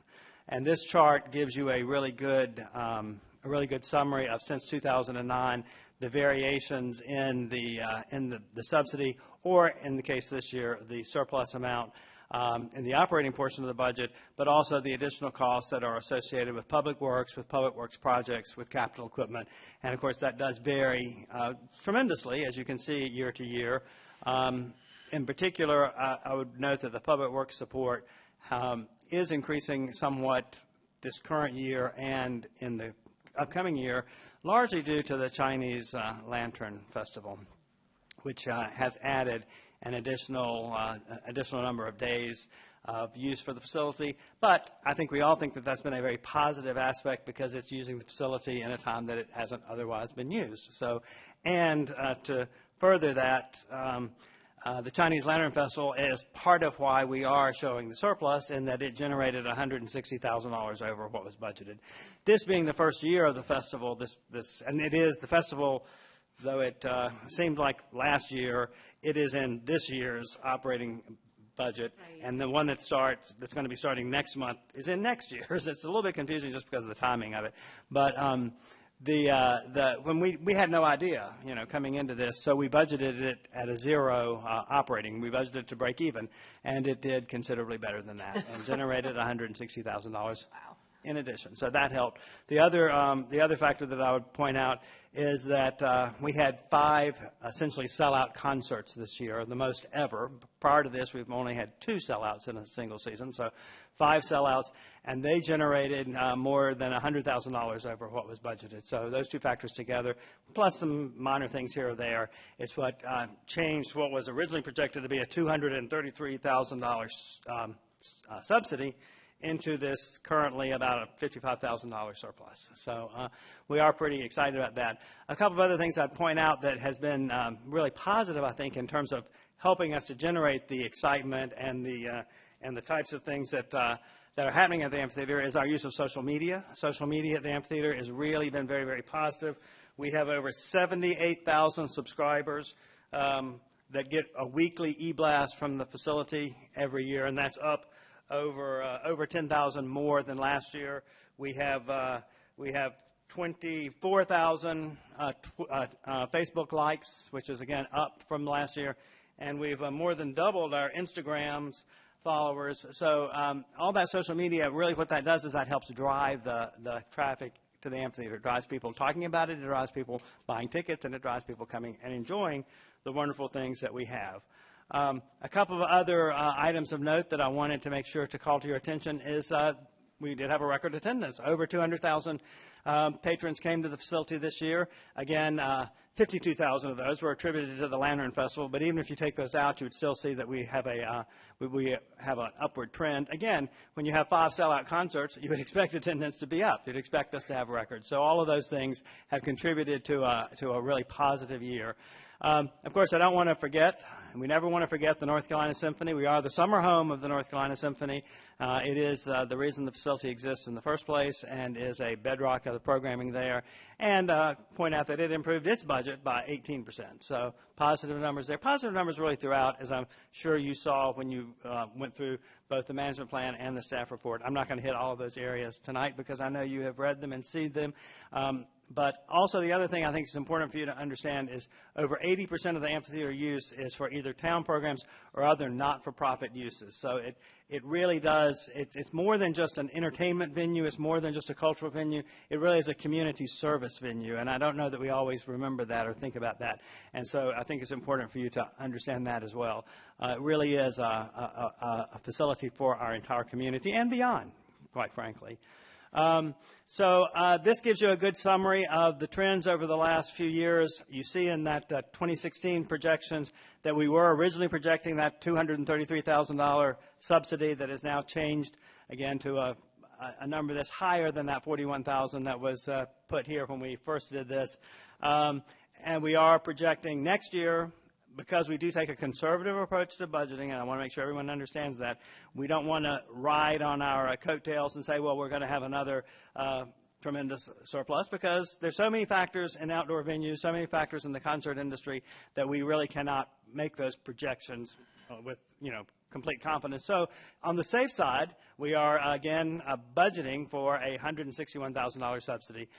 If we do have multiple sellout concerts again, if we do have, record attendance at the Chinese Lantern Festival, if we do have other wonderful weather throughout the year, and we have concerts and symphony performances that just people can't wait to see, which we all hope and plan will happen, then that number will potentially change. Actually, if you look, it has changed every year. We have never, since 2005, we have always beat the budgeted subsidy by varying amounts. But you see, even in this trend, you see that it's beaten it, even though it doesn't always go into, hasn't gone into surplus previously. So those are the primary things I want to point out. Also, I would be remiss if I didn't mention that the amphitheater also welcomed a new general manager this year. Becky Caldwell, our longtime general manager, went out because of the wonderful work here with our facility, moved out to the Greek Theater in Los Angeles. But we brought on a wonderful new general manager. I think you've all met Liz McDonald, who's with us here tonight. And she has taken the helm starting in January and has helped guide us through this wonderful first season, and will continue as we move forward. So with those comments, we recommend that you approve the attached management plan and budget. And you see also there are a number of accounting and budgetary movements that have to be done because the amphitheater fiscal year is on a little bit of a different timetable than the town, so we have to make some budget adjustments. And those things are outlined in the staff report as well, and we authorize we ask that you authorize staff to make those. So with that, I'm happy to answer your questions. Questions, comments? Questions? If the council were interested in getting a really big digital screen to obviously allow people that sit away from the stage to actually see the show, how would you recommend we went about that? Well, there are a couple of things that you have to bear in mind with that. One is many touring shows will not allow us to use screens. Some touring shows bring their own screens. Chris Stapleton, for instance, this year brought his own screen. That was a wonderful, and I can't tell you, probably a $250,000 screen, because it was a LED liquid, thing that really gave that really crisp look. But shows like Alabama, they had their own backdrop, and they wouldn't have allowed a screen to go there like that. We do put up, when we're allowed, and with our sellout concerts, we do put up the screens on either side of the light towers, which we did again for Alabama. That happened, and for other shows.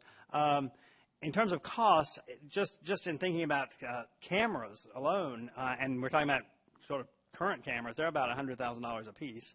And if we were going to really the digital cameras, it would be even more expensive.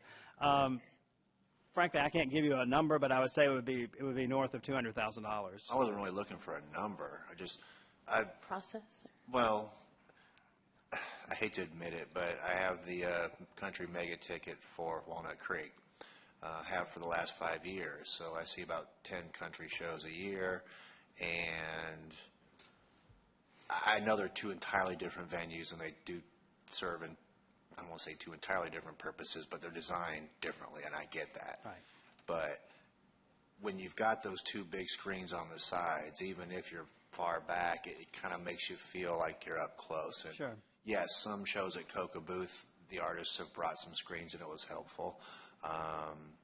And in some shows it doesn't. So I'm trying to, I guess, better understand. I'm not saying I want to compete with Walnut Creek or be Walnut Creek or better than Walnut Creek, but some of the things that they do, I think that maybe we could look at or try to see if there was a way that maybe we could look at implementing those in future years to enhance the experience to where we may have 3 to 5 sellouts a year. We go to 7, 8, 9 sellouts a year, and then sound would be my other question. I know Jack, he's all for turning it up the volume there, but I do appreciate your concerns and your comments, and I'll say a couple of things. One, we do approach all of the shows to allow us to use video equipment if they will. Again, that's us mounting the screens that we currently have on either side of the stage. We could look at perhaps larger screens, which could be placed further back. We still have the issue of the camera equipment and the camera people that have to be employed to run that. And sometimes you have to even bring in a truck, with a director who will pick the best shots to make sure that you're not looking up the artist's nose or something like that, to try to get the best view for the artist, because that's something they're definitely concerned in. And this year, when artists have allowed us to do that, we've done that. Also, that turns out to be a show expense, and sometimes artists don't want to absorb the cost of that against the show. So what I can say to you, Councilman Franz, is that we will continue to explore ways that we can enhance screens and enhance the audience experience, because that's definitely what we want to do. And we want to, especially when we do have sellouts and the audiences are far spread out, to be able for them to see as much as possible. We want to do that, and we will continue to do that and continue to have those conversations and rent the equipment. I mean, when we're renting the equipment, we're talking probably about $5,000 to rent it, and oftentimes that's not such a big show expense, so the artist will accept it, again, provided that they're willing. And if they brought their own, great. Like I said, Chris Stapleton brought their own. The Impractical Jokers, they had their own. And we always will use those. So I certainly appreciate your comments and concerns, and we will continue to work with the artists, work with the promoters, and see and present a large-scale experience as much as we can. Relative to sound, again, the artists bring their own sound. Sometimes they tie into our sound. We are in the process of evaluating the existing sound system at the facility, because it is 16 years old now and definitely is going to need, it's essentially going to need replacement. Technology has certainly changed over those 15 years. We are analyzing that. That is not going to be an inexpensive item when sound is replaced at the amphitheater as lighting. Both of those, which we are anticipating in the next couple of years, will be, as again, not insignificant in terms of their costs. But we are continuing to evaluate that, and we do recognize that we are going to have to make some adjustments. Again, we do use the show sound when they bring it in. One thing about sound I should note, I did in the staff report, I noted that we'd only had 3 complaints about sound, and that was true when the staff report was written, but we did have, I'd say, a half a dozen sound complaints at the Alabama concert. So we did have more complaints since the staff report was written, and just need to make sure that you all are aware of that. I think all the citizens generally understood, and I had good conversations with most of them. Well, thanks for the great job you guys are doing. Yeah, I think the point that you're making is, as we look at that venue, we want to continue to look at how to make that it stays competitive and attractive and still strikes that balance. In terms of the quality of the experience there, you still have the front where you've got the tent up all the time for the weather. And I know that's an expensive venue to lower that. But, that to me is just as important. There's a lot of people that have a blocked view. And I noticed for the sold-out concerts, when you're on the side, you don't have the advantage of those screens. So I just think it is important to look at the success today, but how do we remain, I don't know if the word is competitive, but how do we remain a good experience that people want to come to? So I think the screens that you say, I think the sound is fine, but in fairness to Don, I do think that there's new technology which makes that sound better directed. But not louder. Yeah, well, it makes it better directed, let's say, so it doesn't affect the neighborhoods. So, I'm not against that. I think a lot of the sound complaints in the past have been some of the volunteer or the not-for-profit activities that go on all day, which are difficult. So I think we're in agreement. I think we need to look at how do we keep making it an attractive venue, make it the Cary experience so that it's a good experience, and we look at the screens, we look at getting rid of those visual blockages in the front. And I know you've addressed those before, and they're expensive, but I think it's now time to start looking at those costs of different sound, cost of fixing those blockages and looking at the screens and start giving us the hard numbers so we can make the hard decisions.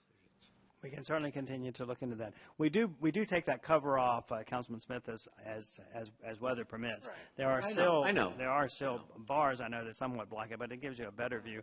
I should also clarify relative to the sound complaints at Alabama. Interestingly, and actually the sound complaints for ZZ Top, and all of those sound complaints, none of them came from the adjacent neighborhoods. Absolutely. None of them. Bounced down. They all were coming from Lockmere. 2-3 miles away. And so it is almost impossible to deal with that type of sound because sound travels, you know. So and that's part of what I explained to the residents from when I talk with them, and it is just one of those mysteries of life, I'd say. It bounces down Tryon, and it's actually louder in Lockmere. It does something because that was interesting. Go figure. Yeah.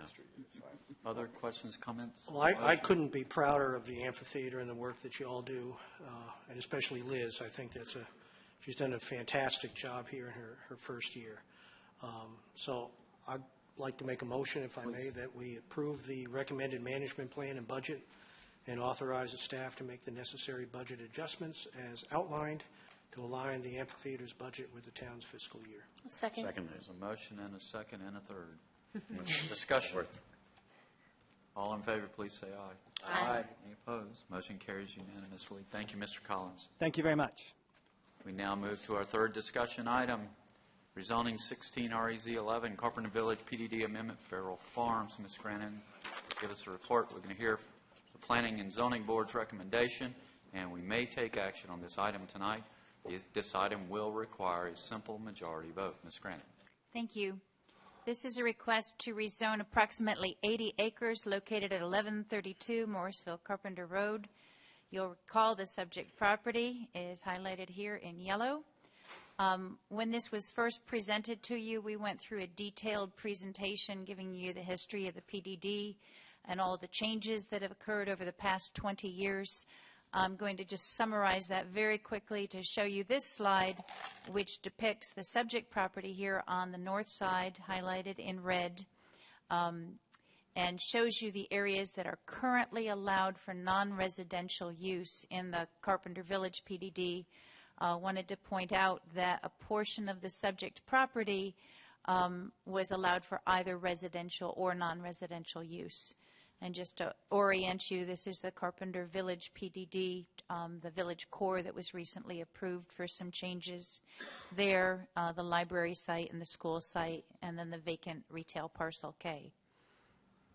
So what was presented to you at the initial town council public hearing was a combination of a preliminary development plan and a rezoning, and a portion of that included a land use plan amendment, which was approved on the consent agenda.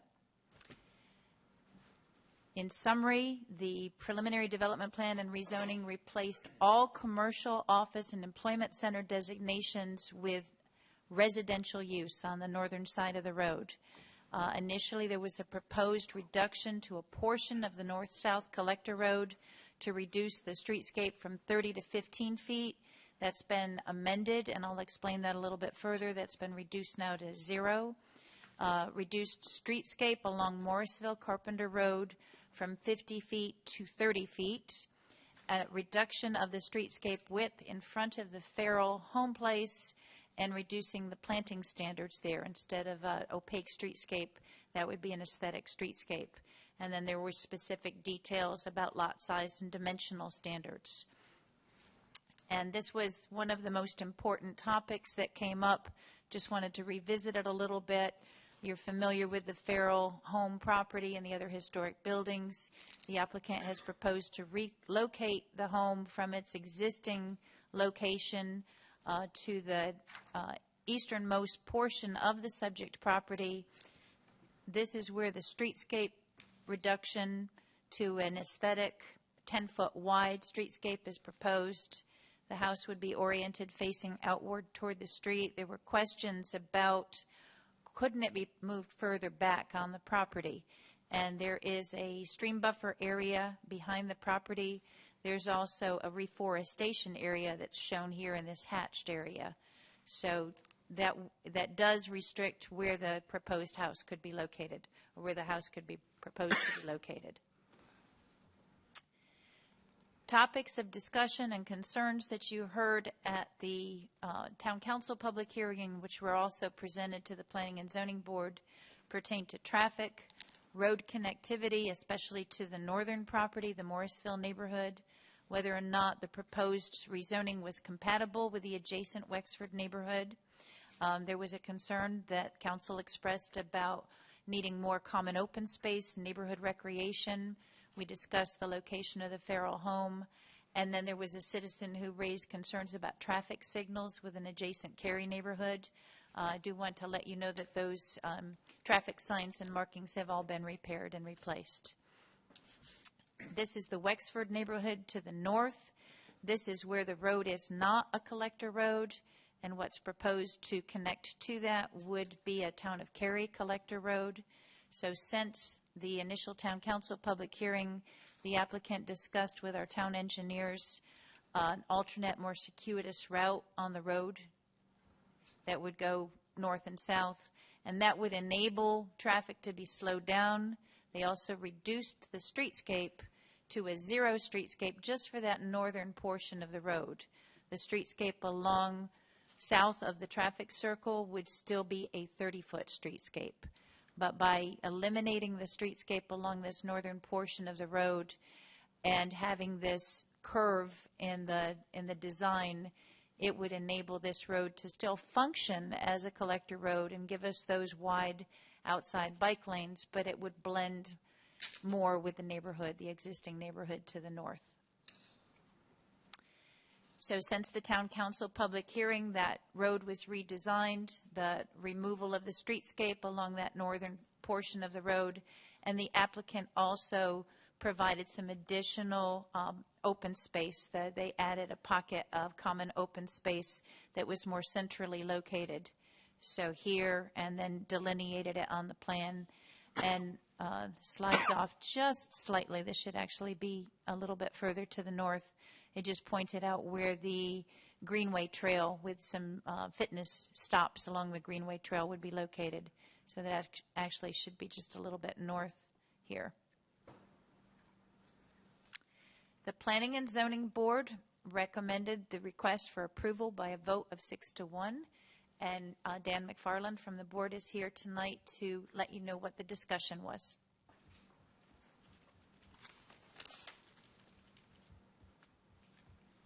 Good evening, Council. Neither Mark Evangelista or Mona Harris-Best, the chairperson and vice chairperson, respectively, of the Planning and Zoning Board, are available tonight, so I am here in their place, and I'm glad to be here.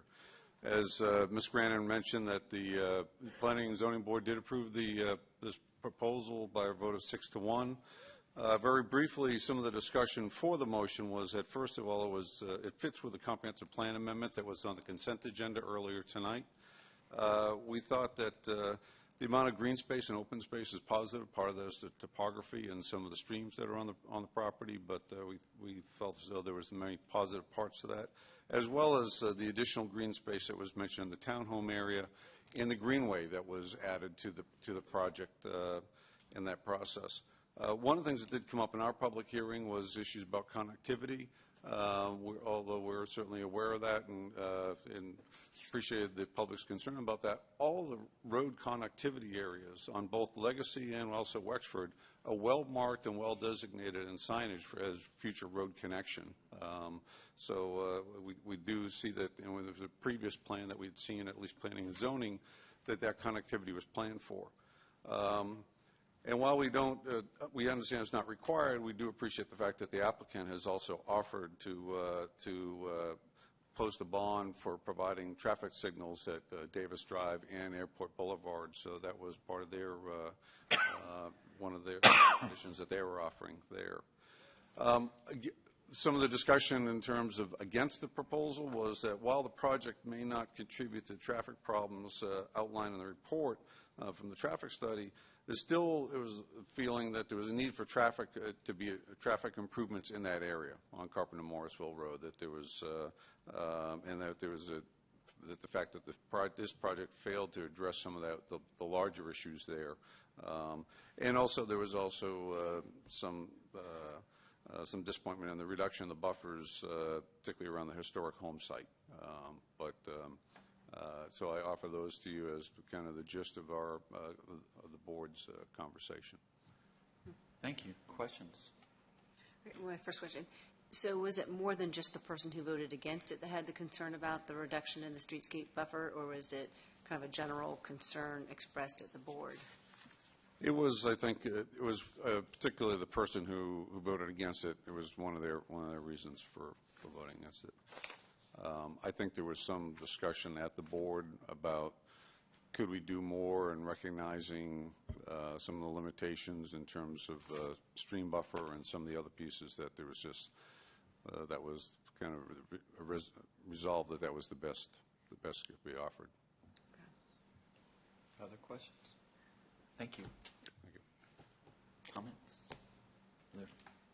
Well, I was really hoping that the Farrell House could be reoriented, having it right on Morrisville Carpenter Road, facing the road with only a 10-foot buffer.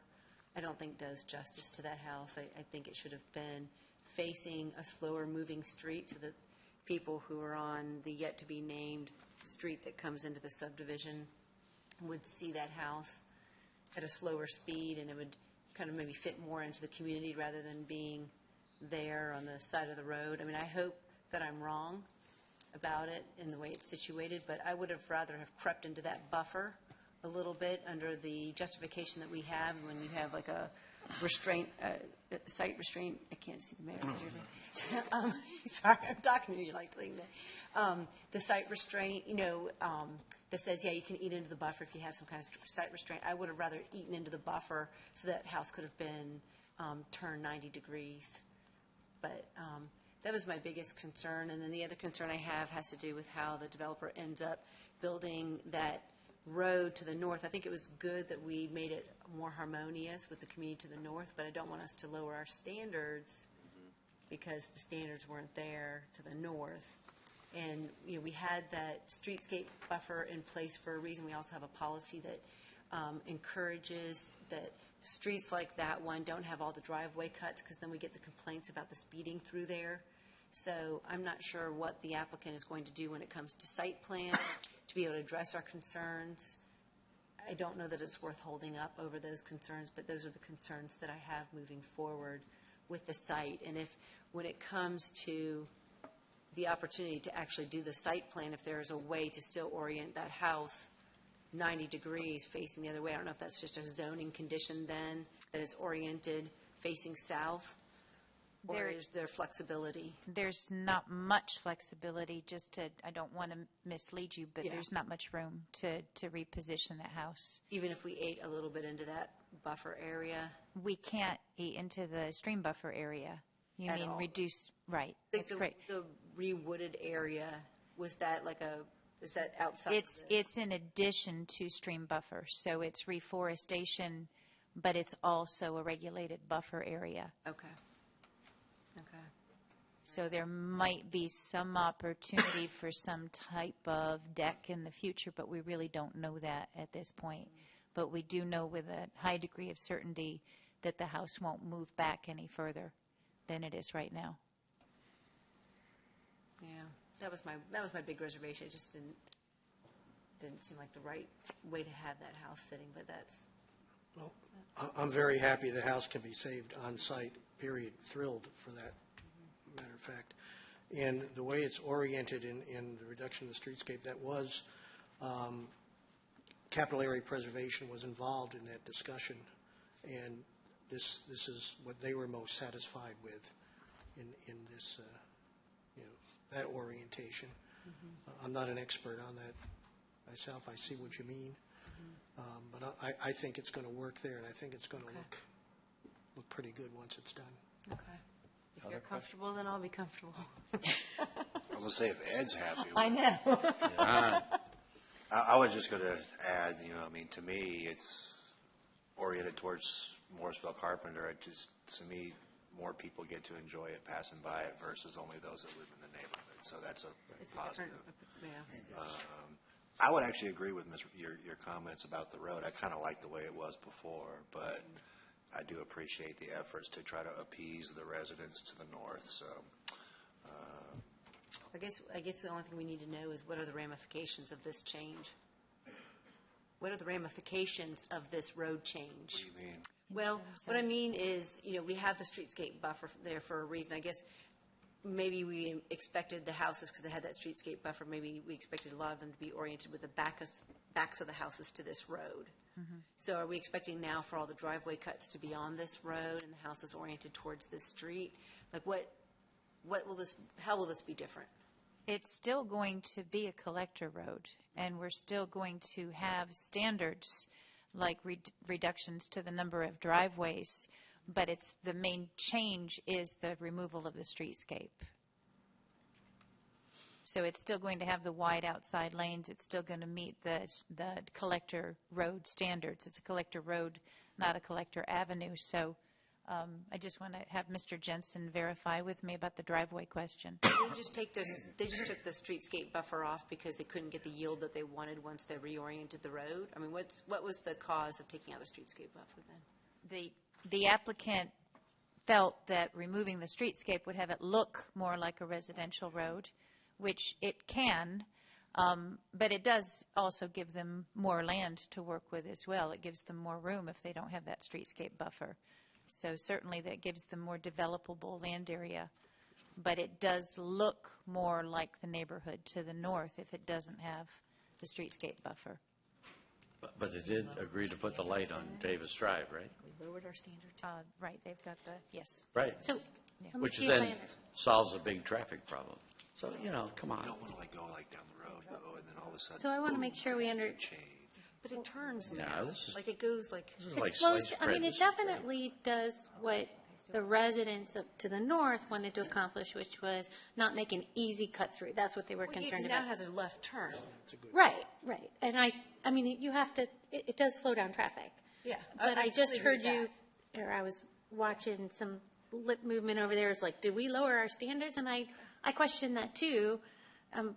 But I don't know that we did. I guess, Mr. Jensen, is that what we did? We lowered our streetscape standards in order to make it more harmonious with the lower standards to the north? Is that? See if I can answer that. And answer that question. Sorry, I probably didn't ask it correctly. But from your orientation, it goes like this, and then now you have this turn. Why did we not just make that little tiny street stub at the top, not have the streetscape buffer, and everything else still have the streetscape buffer? Yeah. And I think that the street itself is going to have all the elements we have on a minor collector street, which is going to have striped bike lanes, it's going to have sidewalks on both sides, and only 2 travel lanes.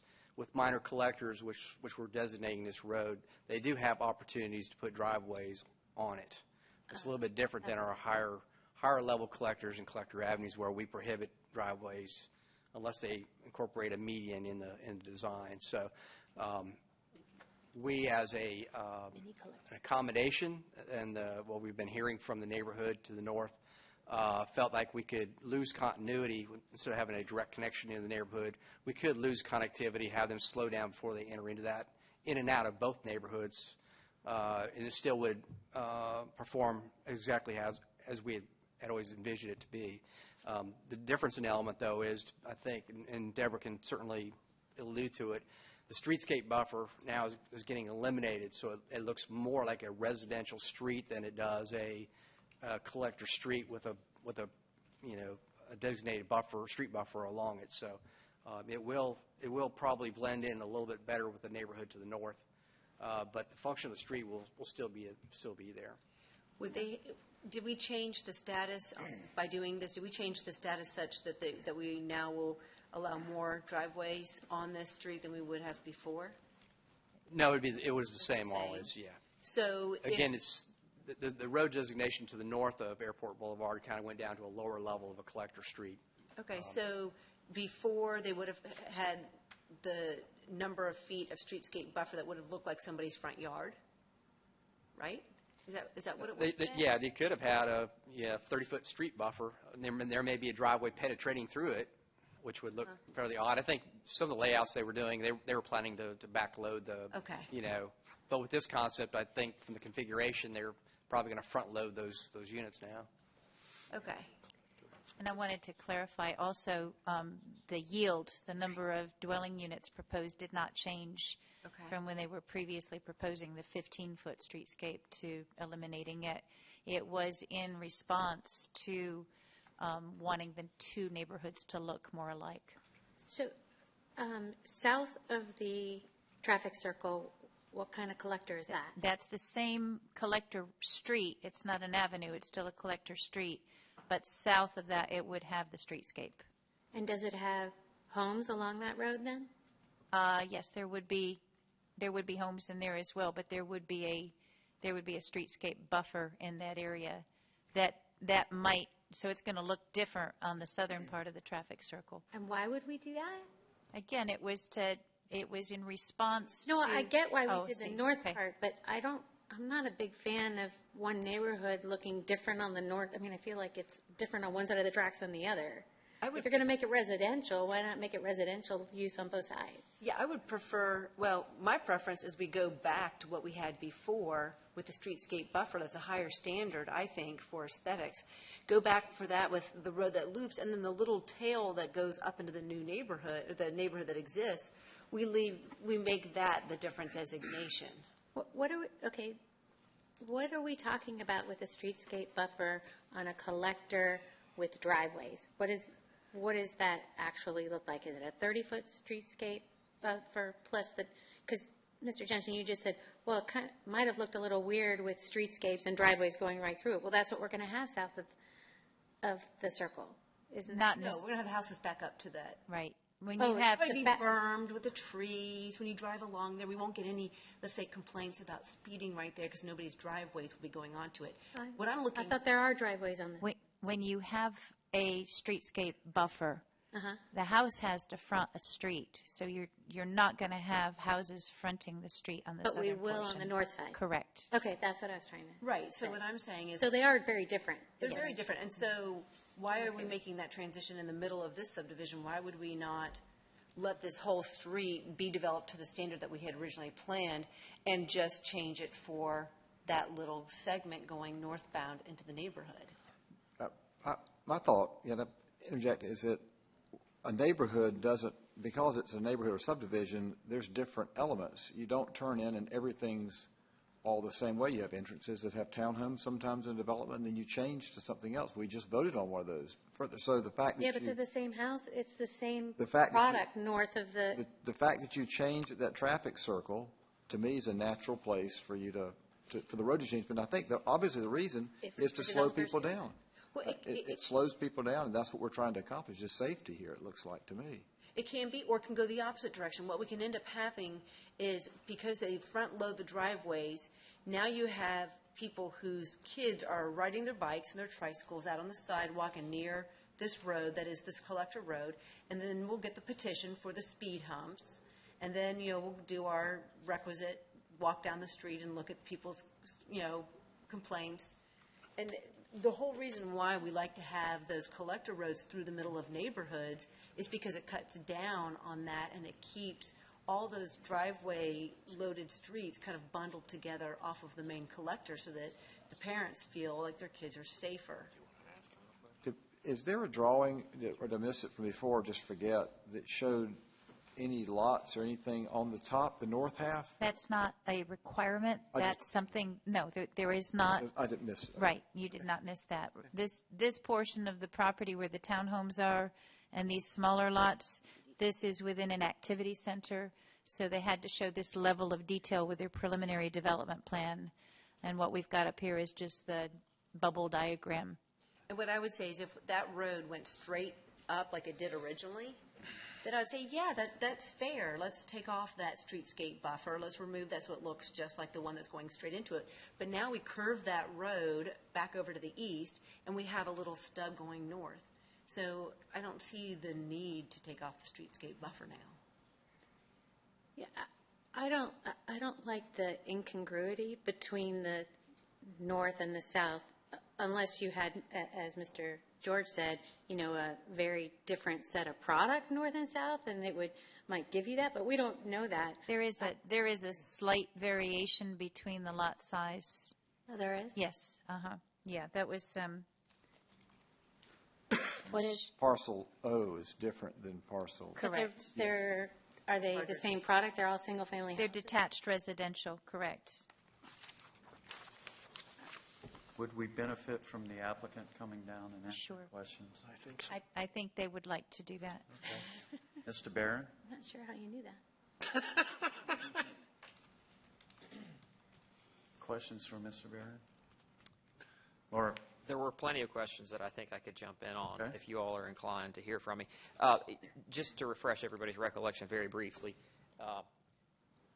the genesis for our desire to, when we started this case, before we filed it, we met with transportation because we didn't think it made sense from a policy standpoint to have a town collector that essentially ran north-south and terminated into a residential street. As we developed our conditions associated with this case, one of the things that emerged, in addition to the folks in the neighborhood who didn't want cut-through traffic, which you all hear all the time, whether it's Morrisville or Cary, it doesn't matter. You know, Wake County, you don't want cut-through traffic. We developed the condition associated with signalization of Airport Road and Davis Drive. The value that we see as an applicant team to creating a residential street, a residential street style in this area, and this is only one of them. There will be others. You can see these arrows. There will be residential streets kind of all throughout this neighborhood, but we're only talking about a collector because that's what's shown on the collector plan. Our desire is to take traffic, and collectors get people from point A to point B. They're not stopping at people's homes. They're passing through. Our hope is that people will move from Morrisville Carpenter up through the site and out to this traffic signal. And so part of the motivation, Councilor Robinson, between differentiating this stretch of road versus this stretch of road down here is we wanted to maintain the 30-foot buffer along this collector so that from a traffic speed standpoint, from a circulation standpoint, folks would be encouraged to get out to the signal at Davis and Airport when it's installed and then move north-south towards RTP or back towards Cary. And so, you know, we kept the collector street classification basically for the sole desire of maintaining the bike lanes, quite frankly, but it doesn't go anywhere after that fact. It's still we want it to serve as a residential street consistent with the other residential streets that are going to be in that community. So it was really a desire associated with circulation. So I think that one of the points is worth noting. A residential street doesn't have a streetscape. We're not lowering the standard. We're just trying to make it feel like a residential street, like every other residential street in the town of Cary. Can I ask, so if it's going to have a different look and feel because it's close to the road, will the product have a different look and feel to match that? Is that what I know you can't make that condition. I'm just saying, is this the Yeah, there are different product types in this parcel here, as well as this parcel here. I mean, the architecture will be consistent or will be similar, but there will be a differentiation in lot size. So I think it's a good comparison would be, Lori, Preston Village, where you come in Preston Village Way and you have the houses backing up with the streetscape, then you hit the circle, and then after that, Preston Village Way has the driveways on it. Yeah, and I do appreciate the fact that that type of streetscape absolutely will have residents and users of that actually want to go on Airport rather than cut through the residential, now that you've explained it to us. Thank you. And this is just for your benefit. The parcel O has the maximum of 70 dwelling units, a minimum lot size of 5,000 square feet. The parcel a little further to the south is a smaller lot size, smaller lot width. So that's where the streetscape is proposed. Thank you. That's helpful. Other questions, comments? My only comment, and I'm going to support the motion, but I am, I don't know, the word is disappointed, but there were 11 intersection mitigations that were recommended, and of those 11, this developer is doing one, and it's the one in Cary.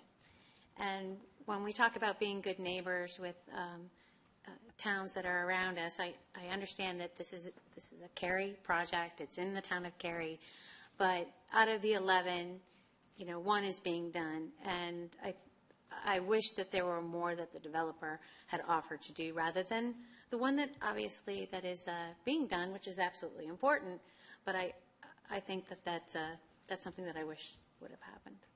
I do think that the developer, working with the staff, picked the best one from the staff standpoint, if I understand from staff and from the developer. That this was of the priorities. This was one of the highest priorities to get this one done. Is that? I don't think we set priorities with them. I think they're the ones that volunteered to do the improvements they make now. We certainly thought that the improvement they were making in Airport Boulevard helped alleviate some concerns about trying to direct traffic to Davis Drive through Airport Boulevard instead of down Morsel Carpenter Road, but we had no influence to them on prioritizing improvements.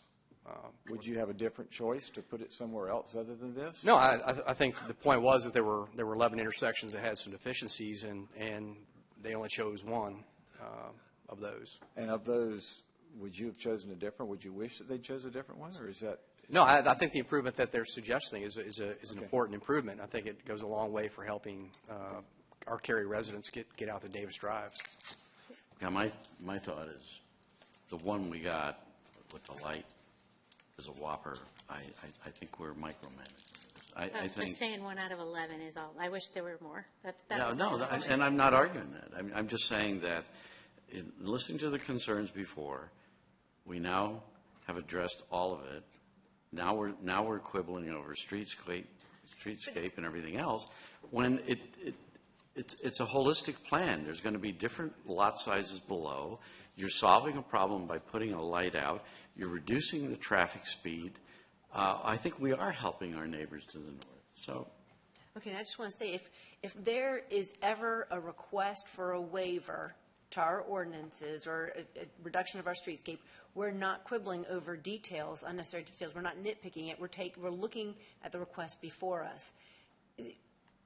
I just think that you're wrong. I mean, I think that we absolutely have the responsibility to look at every one of the requests before us and make sure it's appropriate for our current residents and for our future residents that will be living in this neighborhood. I think I'm agreeing with you. I'm not disagreeing with that. I'm just saying that in looking at what we've had to look at before, what we're getting, we're fundamentally meeting that. I think we all agree that. I think we're just trying to make sure we're looking at all the elements. File an agreement, Jack. Yeah, That's your term. Yeah. How about other comments or questions or a motion? I thought we already had a motion. Did we have a motion? I didn't. No, I don't think we did. Emotion. Not emotion. All right, we're all looking. I'm looking for the motion to read. Yeah, I can't find it. I mean, without having something in front of me to read, I'll just say that I think we should approve this as recommended before. Okay, there's a motion to approve. Second. Staff recommendation on this rezoning, and a second. Discussion. All in favor, please say aye. Aye. Any opposed? Motion's unanimous. Consistency statement, which is option A.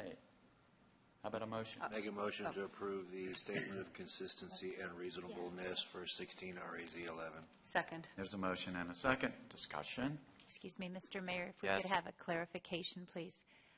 With rezoning cases, staff does not make a recommendation. We made a recommendation on the CPA, but in this, just for point of clarification. So we should for just the minutes. approve. We make a motion to approve 16 RAZ 11. You amend your motion? We were already in a motion for the consistency Right. statement, so Okay, do that one and then go back. go back and clarify the other Right. one. So we had Second. a motion and a second. We did have it. Okay. Right. Discussion for the consistency statement. All in favor, please say aye. Aye. Any opposed? Motion's unanimous. Go back and amend the motion for rezoning. Mr. Smith? Motion to approve the rezoning? Motion, thank you, Mayor. Motion to approve the rezone. Second. There's a Again. motion and the amendment from Mr. George. Any discussion? Everybody clear what we're trying to do here?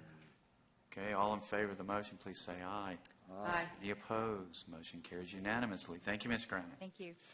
We now move to our fifth discussion item, the 16 RZ 17 Mills rezoning. Ms. Dry will give a report. We're going to hear the Planning and Zoning Board's recommendation, and we may take action on this item. Ms. Dry. For your consideration, is a request to rezone 7.71 acres from residential 40 to transitional residential conditional use. The subject properties are located at 2428 and 2436 Carpenter Upchurch Road.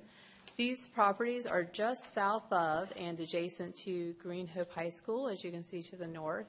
They're again located on Carpenter Upchurch Road. The properties are currently zoned residential 40, as you can see in brown here. The applicant has proposed to rezone the properties to transitional residential conditional use. At the time of the Town Council public hearing and planning board meeting, and I should note a correction with the slide, the planning board did not actually have a public hearing, it was just a planning board meeting.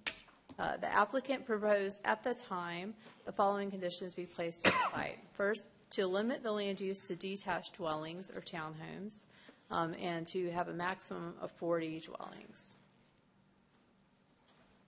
The future designation for this property is medium-density residential, which is defined as 3 to 8 dwelling units per acre. The density proposed by the applicant with a maximum of 40 units is a 5.2 dwelling units per acre, which is within the allowable range for medium-density residential. According to the Comprehensive Transportation Plan, Carpenter Upchurch Road is a collector road, as you can see indicated here in blue. Prior to the public hearing, there was a neighborhood meeting for this site. There were 8 area residents in attendance. Some of the questions and concerns that were brought up and discussed were traffic on Carpenter Upchurch Road, in particular around queuing and congestion regarding Green Hope High School, also access to the site onto Carpenter Upchurch Road, density and the type of dwelling units that were proposed. At the public hearing, there were 2 nearby property owners that spoke with these concerns, again regarding traffic and density.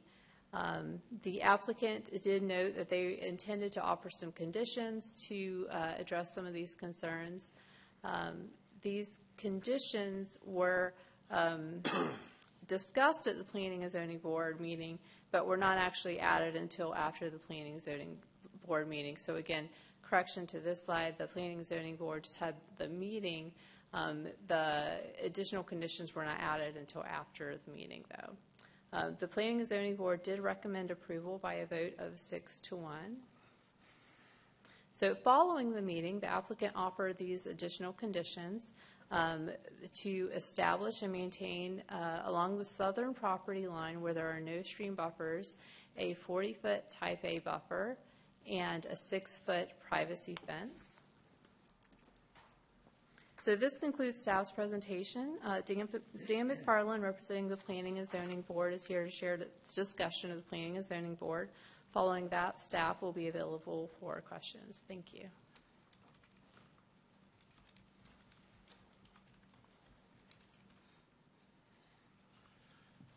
Good evening. As Mr. I mentioned, that the motion to approve was passed 6-1 by the Planning and Zoning Board. From our discussion, briefly, was for the motion was after a lot of discussion that was considered that the proposed project was a good fit for this piece of property, both for the layout of the property and within the MDR designation. We did recognize that there would be increasing some traffic as a result of the development, but we also recognize there was no viable remedies available considering the project's contribution to traffic, given where its location and some of the limitations around it. In the discussion against the motion, although it was recognized that the project is close to a school and it does add to traffic problems, and the point that was brought up was that although what may be considered a traffic problem in some areas needs to be recognized as a potential public safety problem when you're close to a school. So that was kind of the gist of our conversation. Any questions? Questions for Mr. McFarland? Thank you. Yeah, thank you. Council members, questions? I have a question. Mr. I, there was some mention in the public speaks out about safety and traffic. Do you have any stats on has there been accidents along this road? What does it look like? That type of thing? I'll defer to our Transportation Facilities Department to help with that question. Thank you. We thank you for your question. Yes, we pulled some crash data over the last 5 years since 2011. Basically looked at an area that included the high school and about 500 feet to 1,000 feet south of the school, just to see what kind of crashes are in that area. We've had 12 reported crashes in that area. And we've seen since 2011. Okay. When was the circle put in? The summary of that is that the crashes were actually higher before the traffic circle went in. Once the circle did go in, we actually saw some reduction in crashes in that area. So the crash rate up itself is not overly alarming along this stretch of road. It wouldn't be, I would consider, abnormal. Just because it's proximity to a school, we have a lot of rear-ending going on because there are so many cars queued up to get into the area. So those that aren't paying attention have, fender benders and things of that nature. So, but there was one fatality on that stretch of road last year, and that was I believe the incident had a medical episode that caused that crash into a fatality. So, but other than that, I didn't see any abnormalities. We checked with our police safety team, and they haven't experienced any alarming issues out there as well. So just want to make you aware of that. Thank you. So, Mr. Jensen, whose responsibility is it to maintain that road? That road is North Carolina DOT. And do they have any plans on widening that road? They do not. Do we have any plans on widening that road? We do not. Okay, so we're talking at least 10 years out before anybody's even entertaining anything. And the worst part is that we don't have good sidewalk access to the high school. There are a lot of kids who probably could get to school without having their parent drive them if there was a sidewalk. On Lewis Stevens or Carpenter? Either one. I mean, just get us a safe way to get people there. I mean, not only is there no sidewalk, but there's like very little shoulder. I mean, it's a farm road. What we're hearing from our citizens is a lot of frustration with a constrained roadway, something that they have to deal with 5 days a week. It's very, very frustrating to go over there. I don't have to yet. My son will be going there next year, so I'll get to experience that next year. But hopefully not. Maybe, walk. Maybe he'll walk.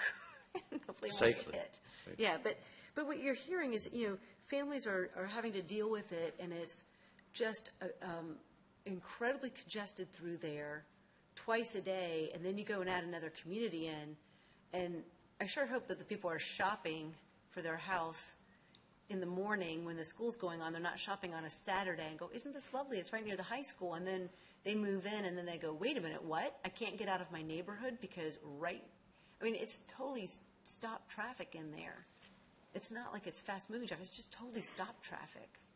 So, and then you only have one viable way in and out of that neighborhood. It kind of reminds me of a couple streets that we have on Davis Drive that, yes, there is a potential to go out someday, but that someday hasn't happened in 20-some years. And this one might not. And this one might not either.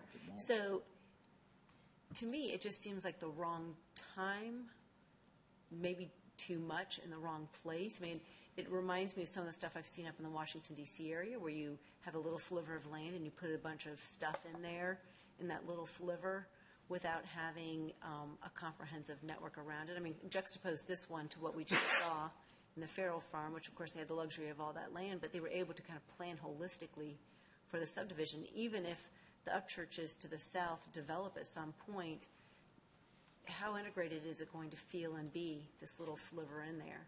I don't know. It just doesn't sit well with me. So I share your concerns, and let me play the devil's advocate. The property owner has a right to develop. He could put how many homes in there? Seven homes in there. Well, now. with the stream buffers. So, what's the magic number? Because without a council decision, he could build and he would add to the problem. That's what I wrestle with, and that's what I've got to be able to answer that question. Yeah, and I think anytime we have any kind of project before us, every time the applicant has the right to build. Does that, and what we're opposed with is, does that enhance our community? Does it add to our community in a meaningful way? Is it right for our current and our future citizens? And in this particular case, I have a lot of reservation, and I just don't feel comfortable that it meets that. It's just my opinion. Mr. George? Can I ask about our connectivity ordinance? So is there will it be stubbed to the south? And so if eventually when this thing goes, if there's something developed to the south, there possibly will be another way out. Yeah, I think that's the logical progression, that we would apply our connectivity ordinance to interconnect properties that are not developed yet to the south, yes. And it seems to me, if you're talking about the population of Green Hope, and I don't know what the magic number of cars is. I don't know how many people ride the bus to high school anymore. I know it's low. And then the number of people that carpool to high school may be. So if we got, are there 700 cars a morning, 800? I don't know how many cars go to that road. It seems to me like this is, especially at the hour that the cars go to the road, go down that road to school, we're talking about out of 40 homes, how many people are going to be on the road at 7 o'clock? It's a low number, and how many are going to be on at 2:15? It's a low number. It's more detrimental to the people moving in, like you're saying, than it is going to be to the school. And I don't see a safety problem with the school because of the people there. I see people who are going to be coming to us. If I were to vote selfishly and say, I don't want to hear complaints in 3 or 4 years, then I'd want it to go down so that I wouldn't hear about the manure smell from the farm, the nitrogen smell, or the tractors early in the morning, or we can't get out of our neighborhood, when you're going to give us a stoplight. But I don't think that's for personal reasons. I don't see that this just seems perfect to be next to a high school, is to have less expensive townhomes in an area versus single families that they probably couldn't sell anyway. It's like being building a house under the airport, in the airport runway, and say, I'm shocked that there's airplanes that fly over. They're next to a school. There is going to be school traffic, and it's a high school. There's probably more traffic at elementary schools. I don't know, because some of them don't let their kids ride the bus anymore. So I just don't see I don't have a problem with it for the traffic or any. By the way, the airplane discussion with Preston did happen. It did. Sure did. That's why I brought it up. That's why I brought it up, because they complained after the airport was there first.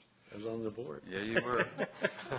Other comments, questions? Yeah, I just wanted to bring up, so we saw this very similar item in 2013. Now, Mr. George wasn't here, but it was this original property, right, not the part that the town of Cary purchased on the right-hand side. And at that time, it was 8 units an acre in 2013.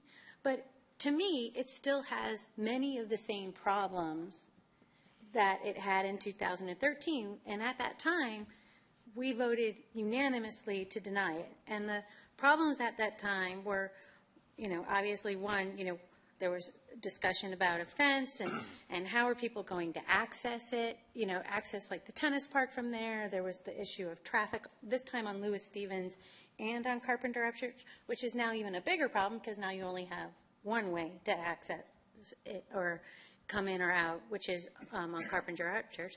Of course, the density is a little less. It's closer to 6 rather than 8. The other thing we were worried about at that time, because I went back to look through all our notes that were in the minutes, was we're really concerned that what we're not seeing here is there's a significant amount of stream buffers.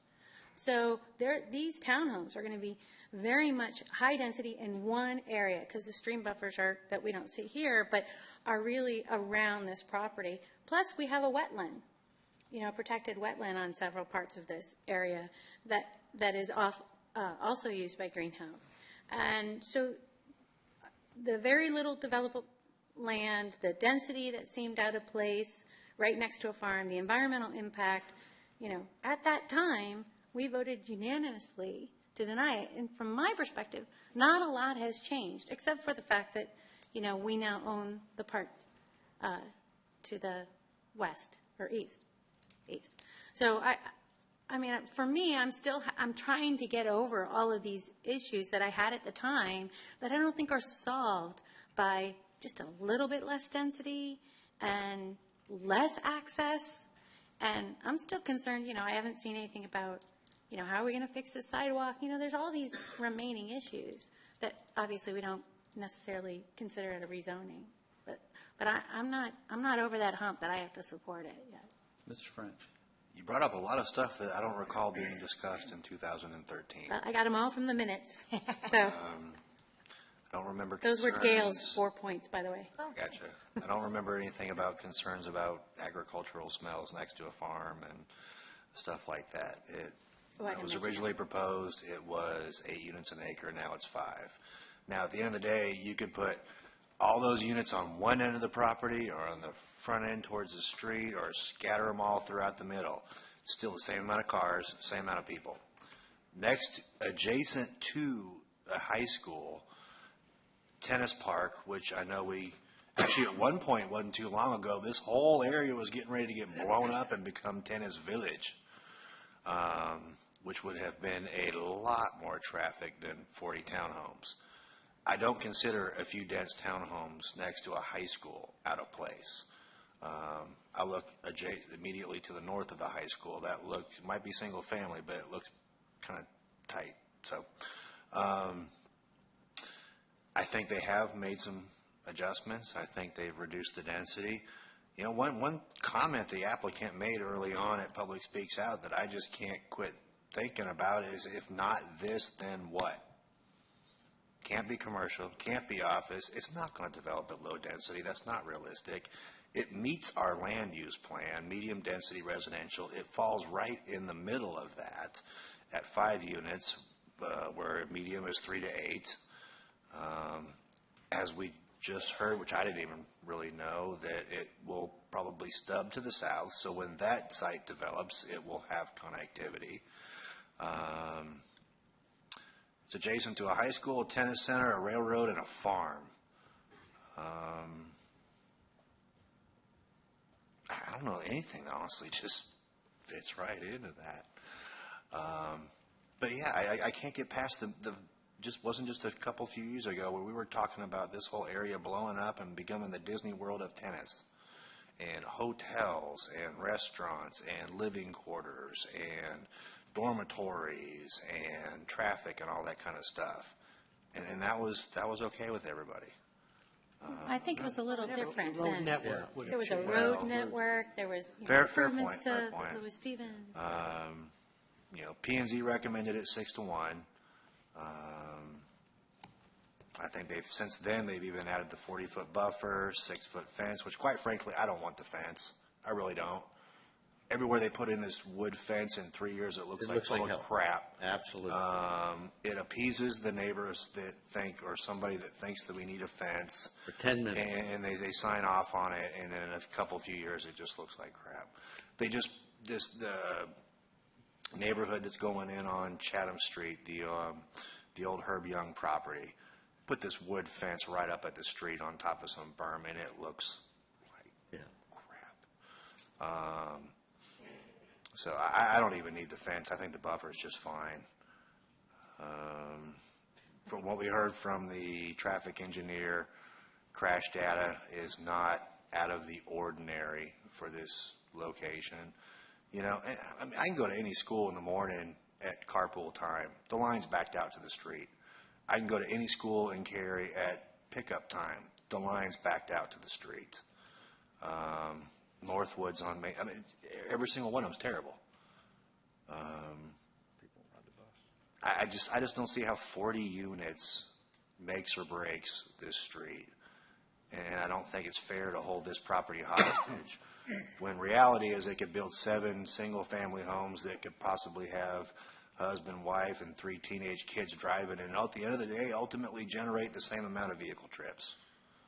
So I appreciate the applicant's efforts to make this a more acceptable project, and I don't see a reason really to oppose it at this time. Other comments? I really wrestled with this one. This one was the tough one of the evening for me. There's pros and cons. Don, you expressed the pros eloquently. Couldn't do any better. Mr. Robinson, your little speech before really summarized the cons. And you know how much I love your history lesson. I love history lessons. So, you know, and I look at this, there's probably more pros than cons But the con is, to me, when it's a safety issue, even if it's for only a half hour or an hour a day, and it's expressed by 143 families and the Parent-Teacher Association of the school, I can't get over that. So I'm leaning toward a no on this one right now, but we certainly welcome more discussion. Well, again, playing devil's advocate, whether this is built or not, don't the safety issues remain? Yes. And that This would make it Would worse. 40 or 7? This And- would make it worse. See, my perspective is it adds nothing to the safety problem. And, you know, when I read the petition and I read things like we should have no more growth, it's all the things we should not do, but we have an obligation to look at things responsibly, as you said. If we have a safety problem, then let's work with the state and fix the safety problem. But having 40 units that for a half an hour in the morning and no impact in the afternoon, potentially impact by 2 trips in the morning only for a half an hour, there's no safety problem they're contributing to or making worse. So if we have a safety problem, fix the safety problem, figure out ways to work with the state, figure out ways to deal with that. But you heard the crash data. You heard that this doesn't really add to it. So, you know, from my perspective, when I looked at it, you know, it's one of those things where I didn't even think there would be discussion on it. I thought it was just so simple. 40 units where they're not really affecting the traffic. Now, do we have problems out there? Yeah, and I'm not trying to diminish that, but I don't think, I think the way it was presented to some of those PTA people, I think the question I would have is who was there being able to present a grounded other perspective? You know, I don't think that happened. Right. You know, I think what happened, and I didn't have time to call some of these people. A lot of times when you get those petitions, it's a great opportunity to call. But what I got was a lot of crying wolf. Oh, there's a fear, there's a fear, there's a fear. Well, come on. It's not adding anything to the problem. We have problems out there. So the decision for me was thinking about, does this really add or contribute to it? Or do we acknowledge that right to build there at a lower density, that it's planned for, and we, in a responsible way, work with trying to look at some other solutions. And I don't know what they are. I really don't. I don't know if the state's willing to work with us or whatever. But I just felt like the tenor of what I read was folks getting some feedback that wasn't balanced with reality. So that may be unfair, too, because I didn't have a chance to talk to some of those individuals. So I want to follow up on your thing about the state, if Mr. Jensen would come back. Where'd he go? Yeah, Oh, there he is. Have we calculated points for Campo for this? Does it not score well, or? We just never have made it a priority project. Okay, I mean, so that's something we could do. It's certainly something we could do, yeah. Okay. But it's not going, I mean, with all the Not going to happen anytime it's soon. not going to happen. Not going to happen soon. I mean, if we can't get any kind of assistance for, let's say, High House Road, where we have those problems in there, are we really going to get support for this? You know, when I lived up in Alexandria, and I watched a very small parcel of land have a huge number, I'd say like 40 townhomes put on a very small parcel of land. And I remember thinking, it just looks like they're like, wow, that's all we can get. Let's go ahead and shove on there as many houses as we can get, with little regard for how it kind of plays out into the bigger neighborhood kind of feel. This has that feel to me. Are they going to be able to have a recreation space when they're going to put 40 houses on that developable land that's left? I don't even know how much land is developable once you take out the stream buffers out of there. I mean, is this going to feel like it's going to hook in and be part of a community, or is it always going to be that little street of a bunch of townhomes that kind of sits out there on its own? It's this weird kind of anomaly next to the high school along a farm road. You know, it's just, it just doesn't feel good to me. So can I follow up on that? So ideally, what would you prefer there? Excluding road problems. So we now have a median divided 5-lane road. Now, what would you think goes? A 5-lane road here? Yeah, if there were. Well, I'd like to see this parcel join up with the parcel to the south and come to it when it's time. Something more comprehensive. At the right time. Okay. I mean, just because a person wants to sell his land for development doesn't mean that that development is right for us. You know, I mean, that's just my thought. I mean, you guys vote how you want to, but to me, it just doesn't seem like it's comprehensive. It just seems like, well, this is what I can get on this land. Let me stick it in there. But what do you do? I mean, that's a good point. I mean, I understand what you're saying, but when it's planned for that, is it really fair to say, well, this is just an idea to put a bunch of houses, townhomes here that are like an afterthought? To me, that's the plan. I know. Yeah. That's what MDR. So let me ask another I question. mean, I don't know what to do. So if they came in at 3 units an acre with townhomes, that's still not appealing? I don't know. I don't know, because to me, it's 40 townhomes in a little tiny footprint tells me it's just going to be a bunch of houses with a bunch of driveways. Everybody's going to get their 3 feet or 5 feet by 6 feet little patch of green space, or maybe that's asking too much. It could be less than that. And it's going to just be one of those, like, house kind of subdivisions that doesn't feel like a place. And we keep talking about we want to create a sense of place. Well, part of sense of place is having things hook into each other in a meaningful manner, one parcel to the next parcel, having green spaces and congregation spaces, not just the trees that they can't take out because it's a stream and it could flood at some point, but because they want to have a meaningful place. I don't know how you, on that tiny footprint, have a meaningful place with that many units. It's just, these are the reasons why it doesn't feel good. Don, I totally understand all of your points. I think you make good points. Jack, I think you've made a fair point. I don't discredit those at all. I think they're great points. It still feels wrong. It feels like if we do this, we're just just making a bad decision for this part of the community, and it's, and then what is next? Mr. George? I'm just wondering, but Jennifer, I hear you about the sense of place, but a sense of place has to start somewhere. If there's connectivity to the south, this can set the beginning of a sense of place that there are going to be townhomes. There's going to be something out there that can connect to the south, and there can be another way out.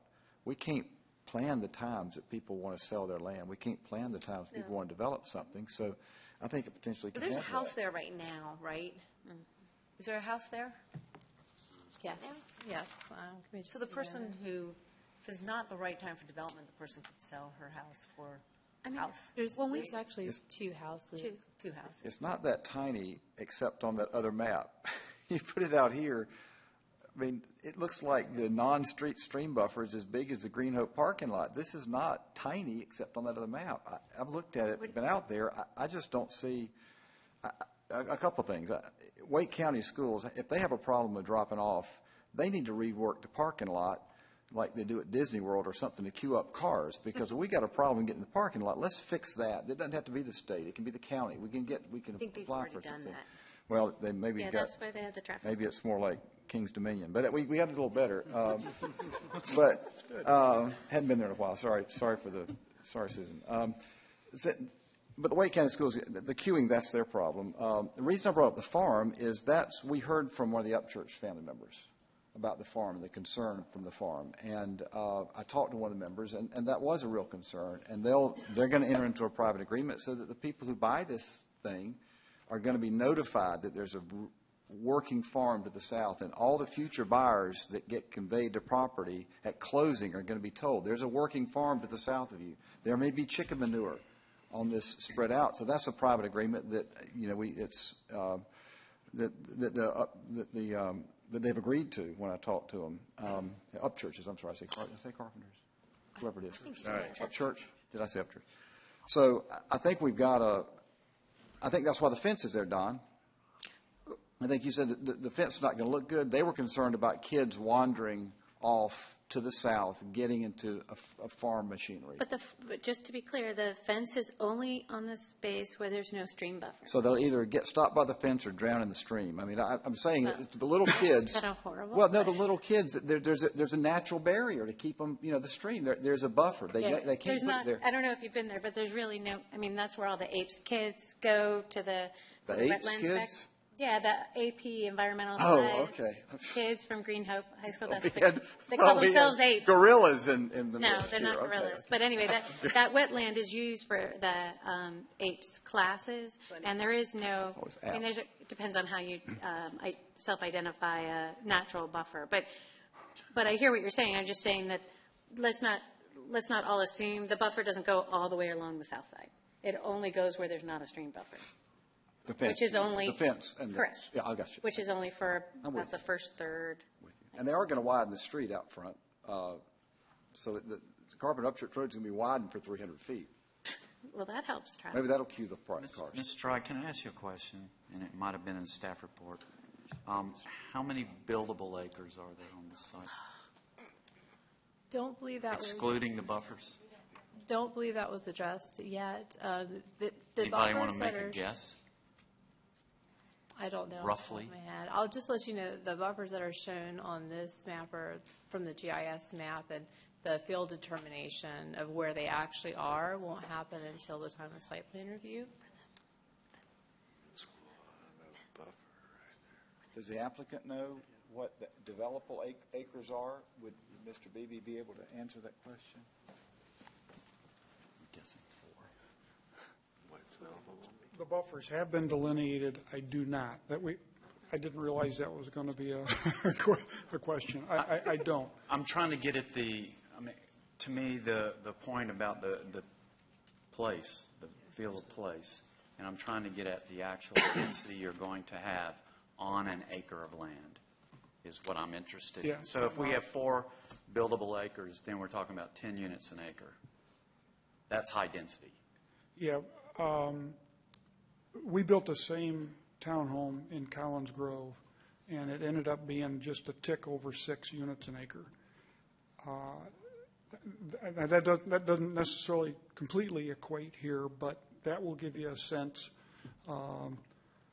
for this site. I don't have that net acre. I'm sorry, I don't have that, but we ended up just a 6.1 or 6.2, something like that. And that laid out, Collins Grove laid out very well. This doesn't lay out, I mean, it's a little more problematic site, so it's a little bit more spread out here than it would be at Collins Grove. So. Other questions, comments, motion? I want to make a motion to approve it as, under the conditional use as presented. There's a motion to approve. Is there a second? Second. Second. Discussion. I think we've had a healthy discussion. I guess the only thing I would ask is that maybe folks somehow identify where you're going on this one and that we don't outright deny if there's not the votes to support it, and then give them another chance. I don't know if I've been clear or not. Yeah, me Yeah, either. Jennifer, I Me either. don't know that Well, I mean, I'll weigh in with my thoughts, and I'm really struggling with this. Did you say that, Ed? Did you say you're struggling? Yes, I think I said that. I'm really struggling with this. To me, the transportation issues are a state problem, and this will have an impact, but not a significant impact. Of course, if you're in that traffic every day, it's a huge impact. But I really think at 7, 15, 20, whatever it is in the morning, there's not going to be a lot of people coming out of that neighborhood that will have a big impact on this development. So I'm putting that aside, and I'm looking at it, and the thing that resonated with me the most is, and it's the thing we always ask ourselves, if I drive by this 5, 10 years from now, am I going to be happy with this? And that's why I asked about the density. And I'm looking at, well, the map was up, and it looks like 4 to 5 units, 4 to 5 acres are buildable, and And that equates with 40 units to be about, 8 to 10 units an acre, which is really high density. So for me, I would prefer a lower density, and then I think that'd be okay. Help me better understand the concern with density, though, because say there wasn't. Well, say there wasn't any buffers and they could develop the whole thing. At the end of the day, it's 40 units. It's 40 units. But it's the Now feel. you could have a real tight 40 units of high quality that's really nice. I mean, we go to a lot of places and take city visits, and they're wonderful and phenomenal. Or you can have 40 acres that's spread out that's kind of mediocre. So, and I know the quality is not really part of what we're supposed to be discussing. You can't assume that you only get a 3 feet section of grass in the front yard. But you might be right, but Yeah. you might not. And it's a single road, no matter what, it's going to be a single road. Well, and I don't care if you build 7 single-family homes, it's going to be a single road. Right, no, I'm just saying what it's going to feel like. Don, to your point, I think you're right. We don't know.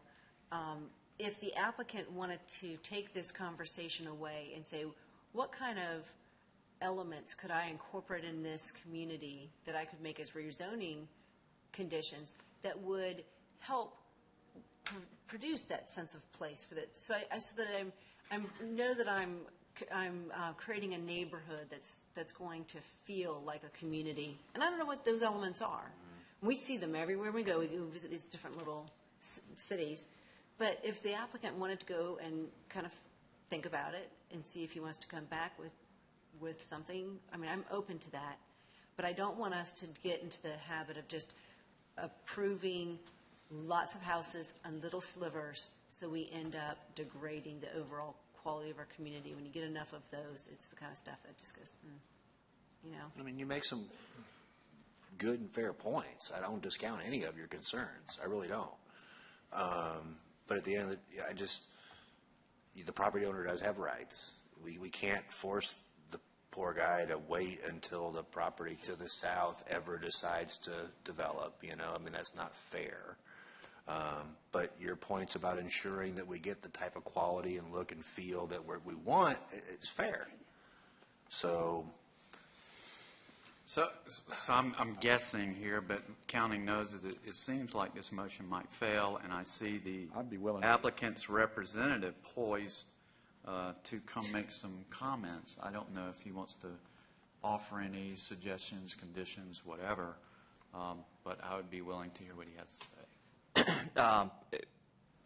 I think the only comment I can make on the sense of place is Cal Atlantic, which has done work all over town and has done very high-quality residential work in the town, feels very comfortable that they're going to create a highly marketable product in this area, even with the existing site constraints. And I don't know what we could do as part of this zoning case to address sense of place. At some point, as you all know, the architectural standards in the town are what they are. Cal Atlantic has a track record of delivering high quality. This is going to emulate their Collins Grove community, which has been highly successful in the town. People buying townhomes and that for far more than I would ever imagine paying for a townhome. And so I don't know if it gives you any assurance, and at some point maybe you just have to trust that folks are going to do the right thing, and maybe you've been burned on trust. I don't know. All I can tell you is I've worked with Cal Atlantic on a number of different communities, some in this town, some in other jurisdictions, and they feel very confident that they are going to be able to deliver a high-quality town of Cary-style residential community on this site. And so I don't know if there's anything I could do beyond that. I don't even know if we took 30 days and came back what conditions we could come up with that says create a sense of place that makes Councilor Robinson happy or Mr. Mayor happy. I just don't know how we would go about doing that. Okay, fair enough. Mr. George, did you have something? I would be, if he's not asking for 30 days, I was going to say I'd be willing to withdraw the motion and allow somebody to make a motion to table it if we thought if we thought we could get something better in 30 days or whatever the time frame is. I'm hearing not. I'm hearing that they want to stand by their proposal, that they have a good product. They're not sure they could convince some other people. Uh-oh. Is that, I'm not Did sure I I heard misspeak? that. Well, no, to be clear, I don't think we've gotten any guidance. Okay. Other than create a sense of place. And we are confident that we can create a sense of place based upon the existing proposal at the density that's been proposed, consistent with the town's land use plan. If there are material things that we need to consider. I'm not ruling that out, but I can't crawl inside you guys' heads and figure out what sense of place means, and there's nothing in the ordinance that tells me what sense of place means to an individual. Right. That's not the way the I code understand your works. point. And so to your previous point, last time you came up to the podium, yes, we've been burned in the past. Second of all, unless I'm wrong, this zoning doesn't go with Cal Atlantic, it goes with the land. Cal Atlantic could walk away. They could say, hey, I don't really want this. And then we could get some other developer in here that we don't have a high estimation for as we do with So that's an ordinance problem, right? That's just a statement of reality. Okay. So we have to make decisions that go with the land and not with Cal Atlantic. Even though we love Cal Atlantic and think they do great things, we can't just hang our laurels on that. There are elements that can go into a community. I don't think it's our job to tell you what they are, honestly. I mean, But you're proposing to deny the zoning because for it what doesn't- they are. Because it's just sort of like, hey, let's put 40 houses on this little piece of land, and hey, it's going to be great. We promise you. You know, that's not much of an assurance. If I were a developer and I really wanted to go sandwich in 40 houses into a really tight area, I would be thinking about, hey, well, maybe I could put in a green space that runs down the middle of the property so that people have a place to walk their dogs. Maybe I'll fence that in so that the dogs are safe, or maybe I'll put a little couple benches over here with a play space or something. But that's not my job to tell you what it is. It's your job, if you really want this to pass, to go away and you guys contemplate it and see if there's anything that you want to do. And if the answer is like, no, we really can't financially make it work, then maybe we don't have the right project for the right time. So, Mr. Barron, just to be clear on my concerns, I think if it were less dense for me, that I could support it. That's where I am. And I think the feel would be different for me. I'm concerned that 40 units on the excluding the buffers is just going to be too dense, and it won't have the feel that we are talking about, that we can't define for you and you can't define for us, but that's where I am. And I really struggle with this, to use one of Mr. Smith's. This is a 5149 for me. I am very close. I was asked a while ago, where are you on this? I said, I'm waffling. And that's exactly where I am. Well, on the density point, and I feel confident because the town calculates density on gross density, not net density. That's the way the town calculates it. I feel confident that this council has before approved similar densities because they're clustered, because you got a lot of streams in the town. I mean, I don't know if reducing density is an option per se, because I don't know if it's going to achieve what you want. But if we came back with examples of other places in the town where similar net densities have been delivered, and it has a sense of place, if that is something that would be helpful, I think we could use the time beneficially to be able to help educate the town. Sure. On what that means. I'd be open to it. And I want to withdraw my motion because I really would like to know how much is developable, because we don't have that information. We got the facts, because then that would help you know what the density is. If that helps you not waffle but make a informed decision, then I'll withdraw the motion to Who's the approve. second on this? Jack was. Mr. Smith? I thought I was, but whatever. Oh, okay. Well, what if I don't withdraw? Then- Doesn't matter. Doesn't matter. He withdrew. Yeah. I mean, it's That's true. heaven's sakes, it's planned for this. It is. And I really. And I want to stay within the plan. I'm not asking. And I think that. these arguments about we've been burned in the past, been planned for this. And it's a good fit next to a high school. What else are you going to put there?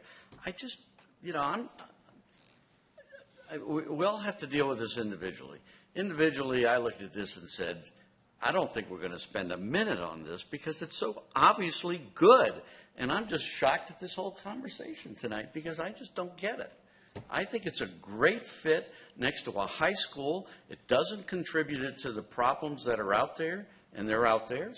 And we're quibbling about, is it 6.1 acres versus 7.1 acres when there are developments similar that are far more dense, that are the quality we want.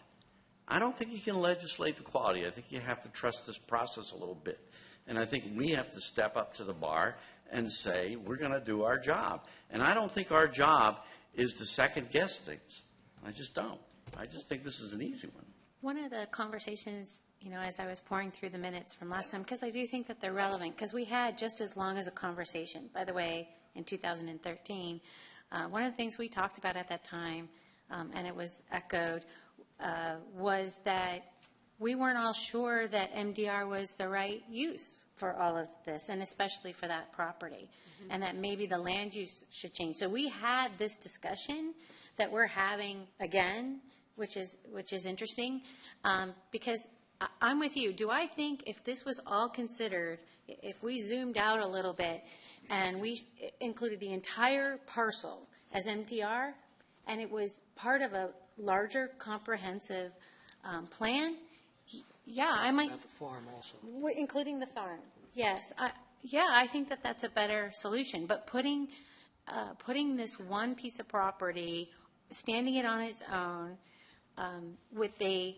with stream buffers surrounding it everywhere, right next to the tennis park, and who even knows what connectivity may or may not look there, because we haven't done our planning yet for that, or maybe we have, for that piece of property. No.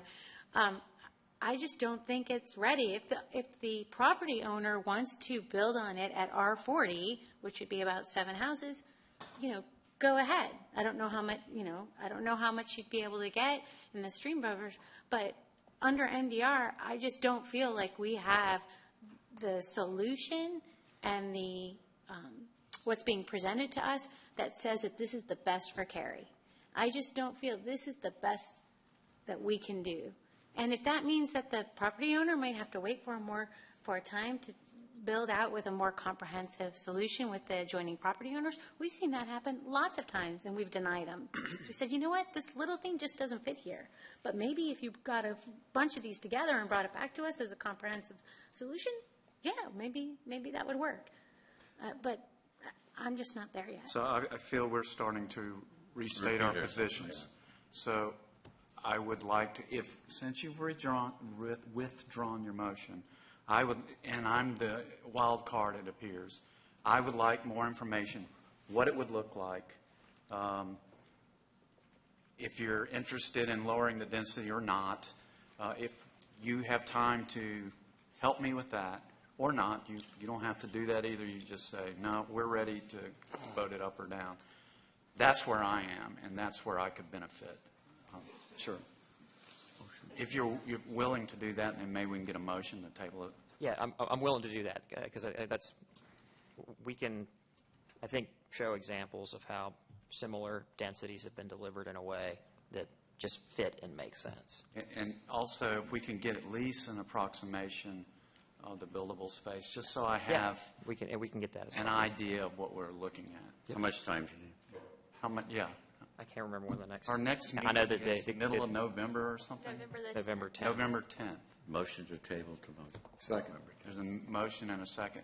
Discussion. Are you okay with November 10th? Yeah, that's fine. Thank you.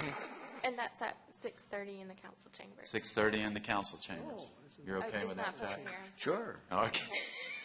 And the Just, I'm okay with that. Okay. Just for discussion, I mean, sitting here, I've kind of they compared it to Collins Grove. I pulled it up and looked at some pictures and stuff, and it's pretty nice. But it's really important what Jennifer said, and we've been. I understand that. It's more than one street. I get that, yes, they could flip it and sell it to somebody else, but given their track record in Cary, this isn't the developer that I worry about that happening with. So, yes, could happen. I don't think it would. So, just saying.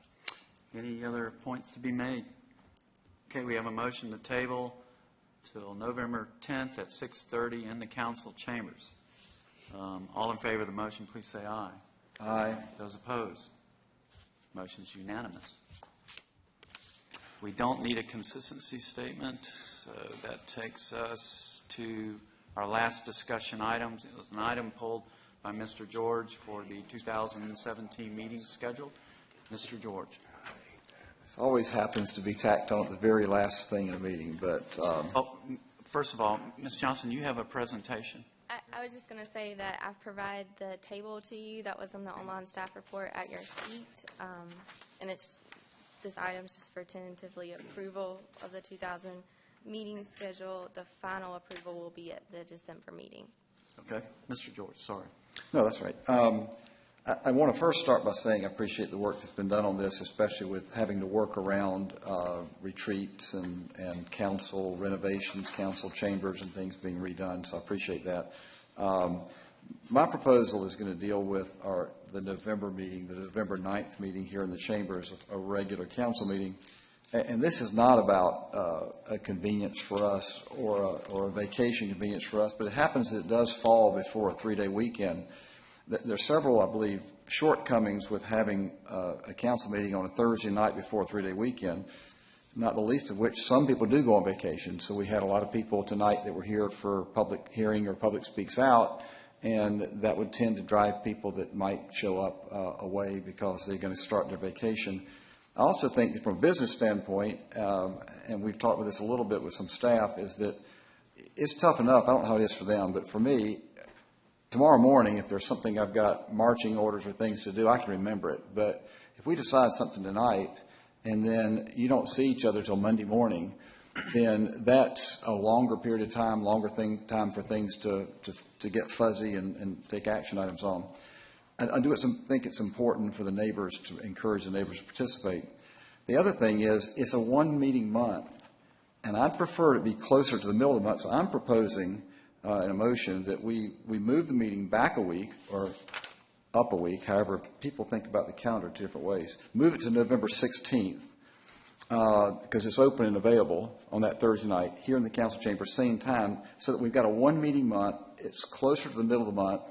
We know that our first meeting of the month is typically the lighter meeting of the month and doesn't go past 10 o'clock. And it'll give that extra week to get items on the agenda that can be worked through the process to get there in November, to keep them from falling in the December meeting. And I just think it's the best thing, and that's why I'd like to make the motion that we just move it to the 16th. I'll second it. So there's a motion and a second to move the 2017 November 9th meeting to November the 16th. Correct? Yeah. So before we vote on this and talk about it, I know we have several other, I get where you're coming from, but we have other holidays that are backing up. We have other 3-day weekends that aren't a Friday, like we have one that I brought up that your kids are off school, and I can't remember what it was, right? But we have a few of them. We made a decision as a council, we made a policy as a council that we were going to, stick by this rule, and we're already changing it before we even voted on this. I just want to make sure. Yeah, the reason why I was amenable to this is that we only have one meeting in November, and he's keeping it on a Thursday. Yes. He's not moving it like to a Wednesday or Tuesday or Monday or whatever. It's staying on a Thursday. Okay. So I was open to it. There was another one he proposed to me that, sorry, I shot it down. So. Yeah, no, I don't see any downside to this at all. I see only upside moving this. And this is not something that happens every year. It's unusual that Veterans Day we have off on a Friday. I guess maybe a couple years in a row, and then it goes 5 years, and it's a Monday or a middle of the week. It's very. I looked at 2018. It doesn't occur. 2019 doesn't occur. 2020. So it's on Mondays on this? It's the holiday. Right. The holiday is. You either have the Monday off or it's the middle of the week. Where they move it to one end or the other. It's not a Friday off. Gotcha. So the meeting doesn't abut the council meeting. It's an unusual situation this year.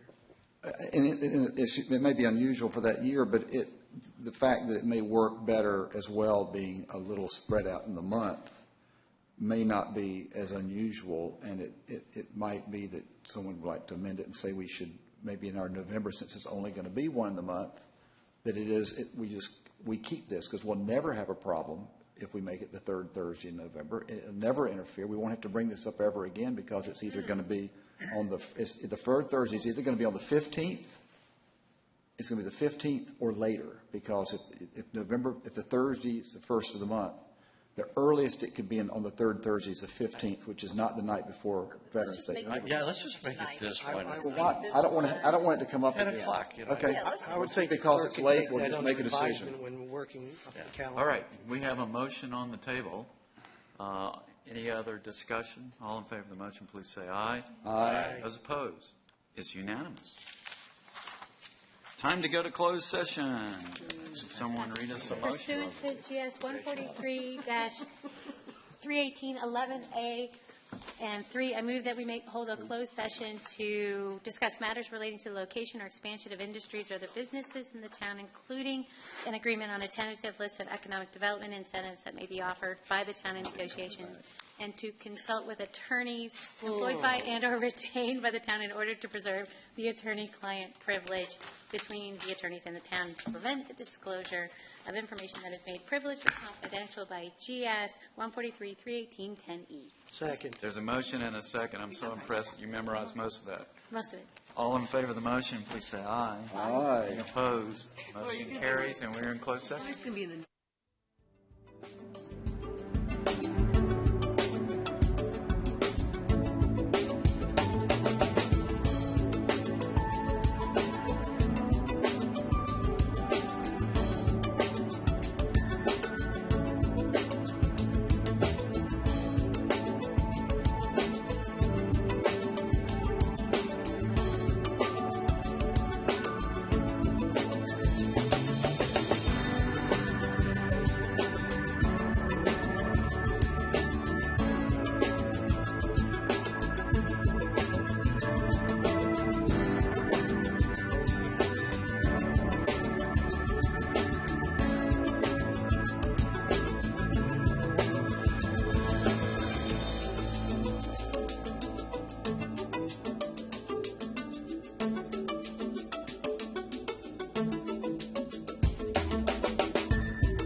We'll reconvene our council meeting. At this time, I would entertain a motion to adjourn. So moved. Second. Motion and a second. Discussion.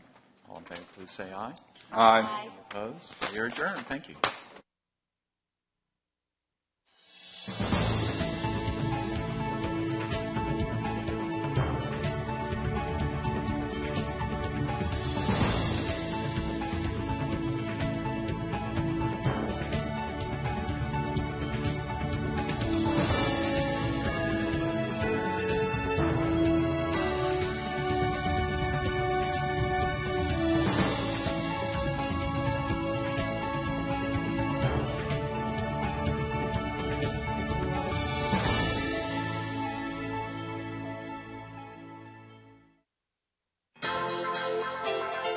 This has been a production of Cary TV. Visit the Town of Cary's website at townofcary.org.